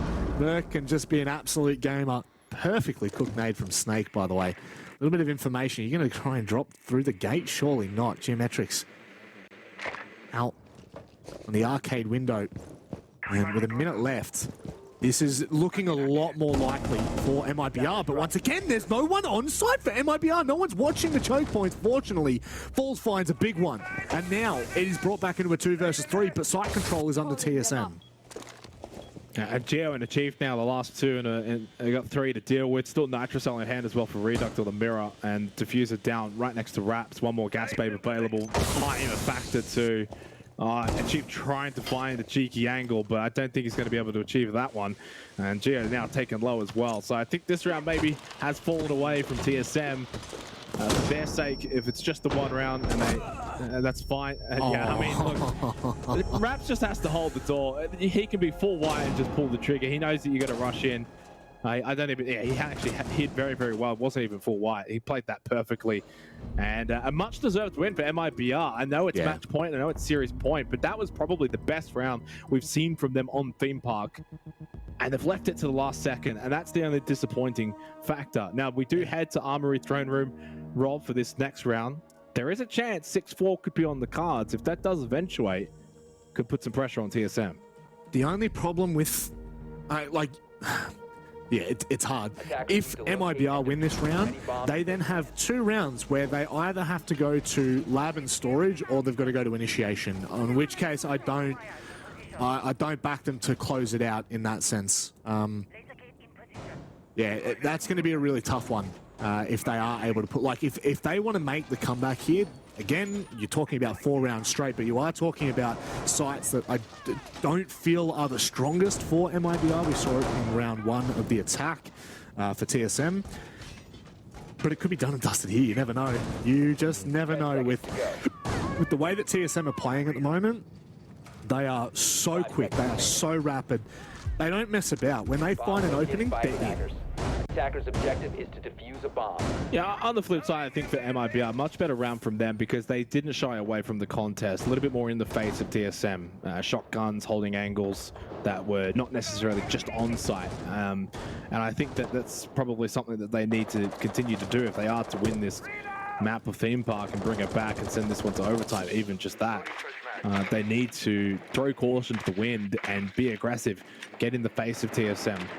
Try and find kills early as well. You can't just allow TSM to get map control, to then eventually get site control, and to flush your players out, especially with Bolo and the Jackal. Geometrics can get a lot of intel as well on the Dockerbee. So, and that's probably what we've seen as well back on Chalet, was just map control, was just the strength of TSM. Their ability to get into site, to get map control was the difference maker. And it has been the case on Theme Park. And it is something that MIBR needs to do better at shutting down. I mean, like, even drone economy, this is like, there's still now only 5 drones available, but for a lot of these rounds, Rob, it's been like 7 or 8 available. Yeah, yeah.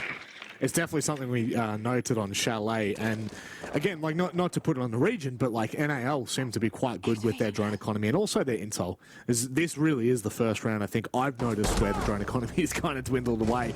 Oh, Bolo!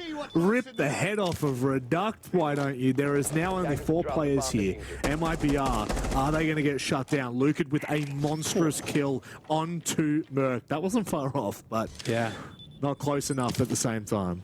Always going to give the INOX scanner and play into that if you can, why not? But he has the intel, and Bolo's hunting down. He's hungry. You can also hear, of course, the sound calls as well from Geo on the call. And Luca does eventually get chased down in daycare. That's the power of the Jackal. Now, full display by Bolo. And talk about entry from Bolo there. The initial kill and then the follow-up as well onto Luca. He's enabled this round for TSM. And the Dockerbee is going to give so much information. Philippox deletes achieved. That is one of the quicker peaks we've seen so far. Geo unfortunately can't find an angle on this. So at the moment, Snake, does he cut him off? No, Philippox shuts down Bolo as well. We were singing the praises of Lukid, but Philippox has been equally as important, equally as effective on these kills. And now a 2 versus 3. Geo and Snake have it all to do. Stressful times now, isn't it, for TSM? Snake does find the kill onto Philippox. He put the Mozzie on him at the final seconds here. 20 seconds to be exact left. 2 gas babes available for Falls. Now, he can actually deny the entry into Split for a little bit longer here. In fact, for almost the majority of this time. May force the drop down. Wraps inside a throne, though, of course, watching the better position. But yeah, Falls had that Split on lock. He still had gas babes. He still had the shotgun. And MIBR still have hope. It's a glimmer, but that's all it takes. A tiny sparkle of hope for MIBR here. It's a flame that is flickering, but a flame nonetheless. And if TSM are not careful, MIBR could well and truly force this to OT. And a really perfectly timed timeout. You can't let this go any further. You've got to shut it down here and now. Only initiation and lab or storage is up at the moment. Oh, that's rough. Yeah. It's a great timeout, obviously, to be taken here. There are some concerns, though, on my end, Rob. 2 rounds in a row now for MIBR. It's the first time they've actually done that since the end of the first half of Chalet. So it's been a long time coming for them, and they've looked a lot better in those rounds as well. Really good hold from Falls at the end. So they'll feel the confidence here, and they'll know that TSM on the other side of them on this stage are probably sweating a little bit here, forcing that timeout, forcing them to have to keep playing and to not, feel as if that they're through from this series. Send this one to OT, put the pressure on TSM, force them to close that out, and that's all you can ask of any opponent, right? If you're MIBR here, you've just got to make sure that TSM's not walking over you, that they have to fight to win to beat you, and that's at least some kind of comfort there if you're an MIBR fan. If they do fall short, at least they didn't get done 7-2. Attackers yeah. need to locate and defuse bombs. Unlike Falcons on Oregon against BDS in the first map. By the way, it's a nice little segue for us. BDS 2-0'd Falcons, so that does mean that BDS are through to the upper bracket and will face the winner of this matchup, meaning Falcons will play the loser. So at this point, if you were to just go on the trend, TSM will verse BDS, MIBR will be versing Falcons, just as a simple way to explain that. Alas, at this point, again, I am a big fan of when and where they've taken their time out. They didn't falter earlier in the first half when maybe they could have. They've taken it at the right time, and MIBR, they've had to sit and mold over the fact that they are one round away and they are not given any of the primary sites. Yeah, I'm very curious to see now, because TSM is the team that need to make something happen, even though they've got match point, 2 of them as well, still banked. MIBR playing though with confidence in the last 2 rounds. They've been a lot better in just their general play. I don't necessarily think TSM's done a lot wrong either. It's not like they've suddenly started to get a little bit too overzealous and maybe putting a foot wrong. I think MIBR's just sort of come to the table and meeting them a little bit at the skill level department. And you gotta look at their lineup defensively, the Frost, the Echo, so they're all kind of trapped up and ready to go to cause a bit of havoc in this round. And that's just not what TSM needs. You know, TSM have done well to get onto site, but if you get on site and go for that plant and then that Yokai drone denies you, that could be a disaster. So curious to see how it plays out. I believe it's lab storage, it is. And it's achieved though with a nade onto Raps. There goes the Frost, and there's the opening pick straight in. They check for the map, and it's going to be Merc getting this plant down. They're even utilizing that shield as if it's their own. Well, that's surely the map. That's surely the series. Terrible defense from MIBR off the back of that timeout from TSM. They've just come out and said, no close one this time around. We're not letting it go the distance.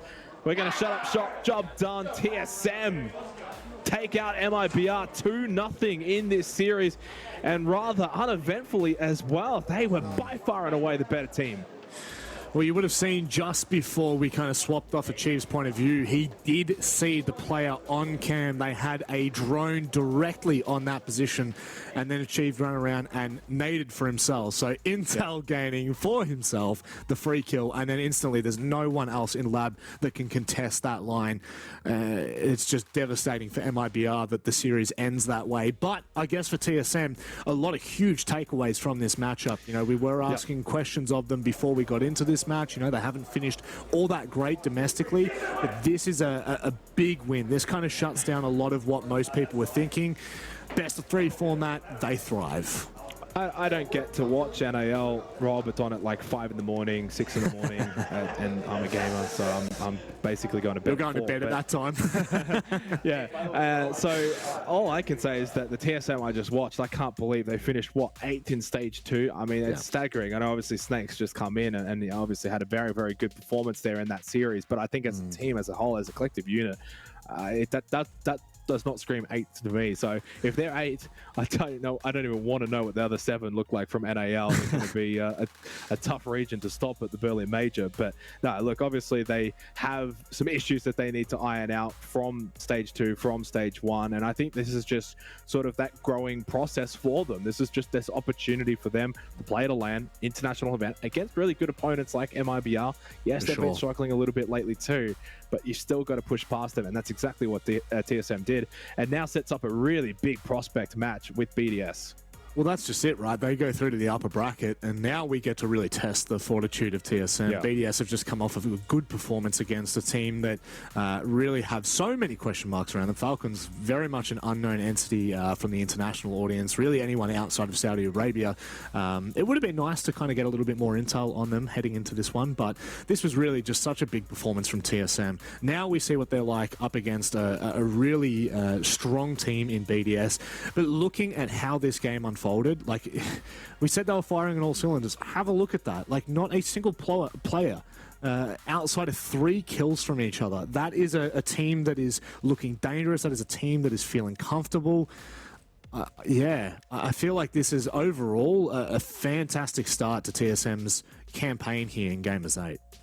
Yeah, and I think it's a really good, I mean, I hate to say it, but it's a warm-up in a sense now for their BDS matchup that's going to be playing out in the upper bracket final. And that is going to be very fascinating. Best of 3 off the back of this 2-0 win against a team like MIBR. They should have all the confidence in the world that they can go and take down BDS. And look, maybe it's just that international effect for a team like TSM, who have shown, of course, you know, the SI 2022 champions. They know what it takes to win on LAN, to win internationally against these top teams. So it's just a matter of, for them, I guess, in the long run, applying it domestically, you know, stage 1, stage 2, not good enough. But internationally, they still just hold up so well.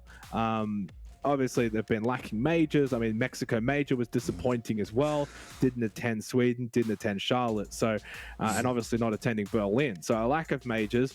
This event is a good chance for them to keep that sort of international presence and to keep that prospect of playing well internationally alive. And they've shown that here, 2-0 over MIBR. It's a perfect little start for TSM. Certainly is. I guess we'd probably, you know, we can talk about the ramifications for MIBR a little bit later, but we do have an interview with the TSM member. So let's welcome in for the very first time. It's Bolo, and I think that this will be the first time that we've spoken with Bolo. So let's bring him in, have a bit of a chat. Bolo, congratulations on your victory there, a convincing one against MIBR. Got to ask you, is this the first time you're playing with Snake? And 2, how does the team feel after this victory? I mean, thank you for the congratulations. It's feeling good. You know, it's refreshing that our new trial Snake is, you know, pulling his weight in an international event, and it is his first international event. It's his first LAN. It's a lot of firsts for him, and you know, he did well. We're all feeling really good, and you know, obviously it shows in our game. Obviously, coming into an event like this, probably not the best of circumstances when you look at stage 1, stage 2 results, the lack of majors, for example. What is really, I guess, the goal for you guys as a team? Because it's got to be more than just winning the event. You've got to be looking at the micro stuff. I mean, yeah, it's just kind of, you know, especially when we fail to qualify for majors, Charlotte, Berlin, you know, this is nice to kind of, you know, keep us still in the game internationally, you know, just like we were in SI. We know we're a powerhouse, and once we get to international, it shows. So, you know, we just want to keep moving forward with this power, and hopefully we win it. So having a look back at the veto, you know, we go to Chalet first, but then obviously theme park for us, you know, on the desk, we were a little bit, I guess, confused as to where MIBR were taking us there. Did you feel comfortable going to theme park? I mean, Chalet looked pretty good, but theme park looked out of this world from you on your attacks as well. So were you well and truly prepared for that one?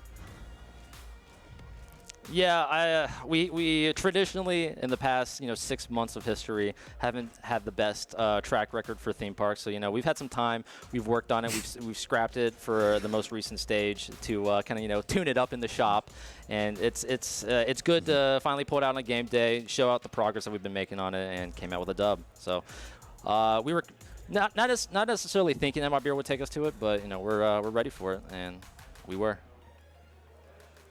Just have to ask, obviously, now that you've won this matchup playing Team BDS, is that the kind of matchup that you feel like that you can really sort of test where this current roster is at?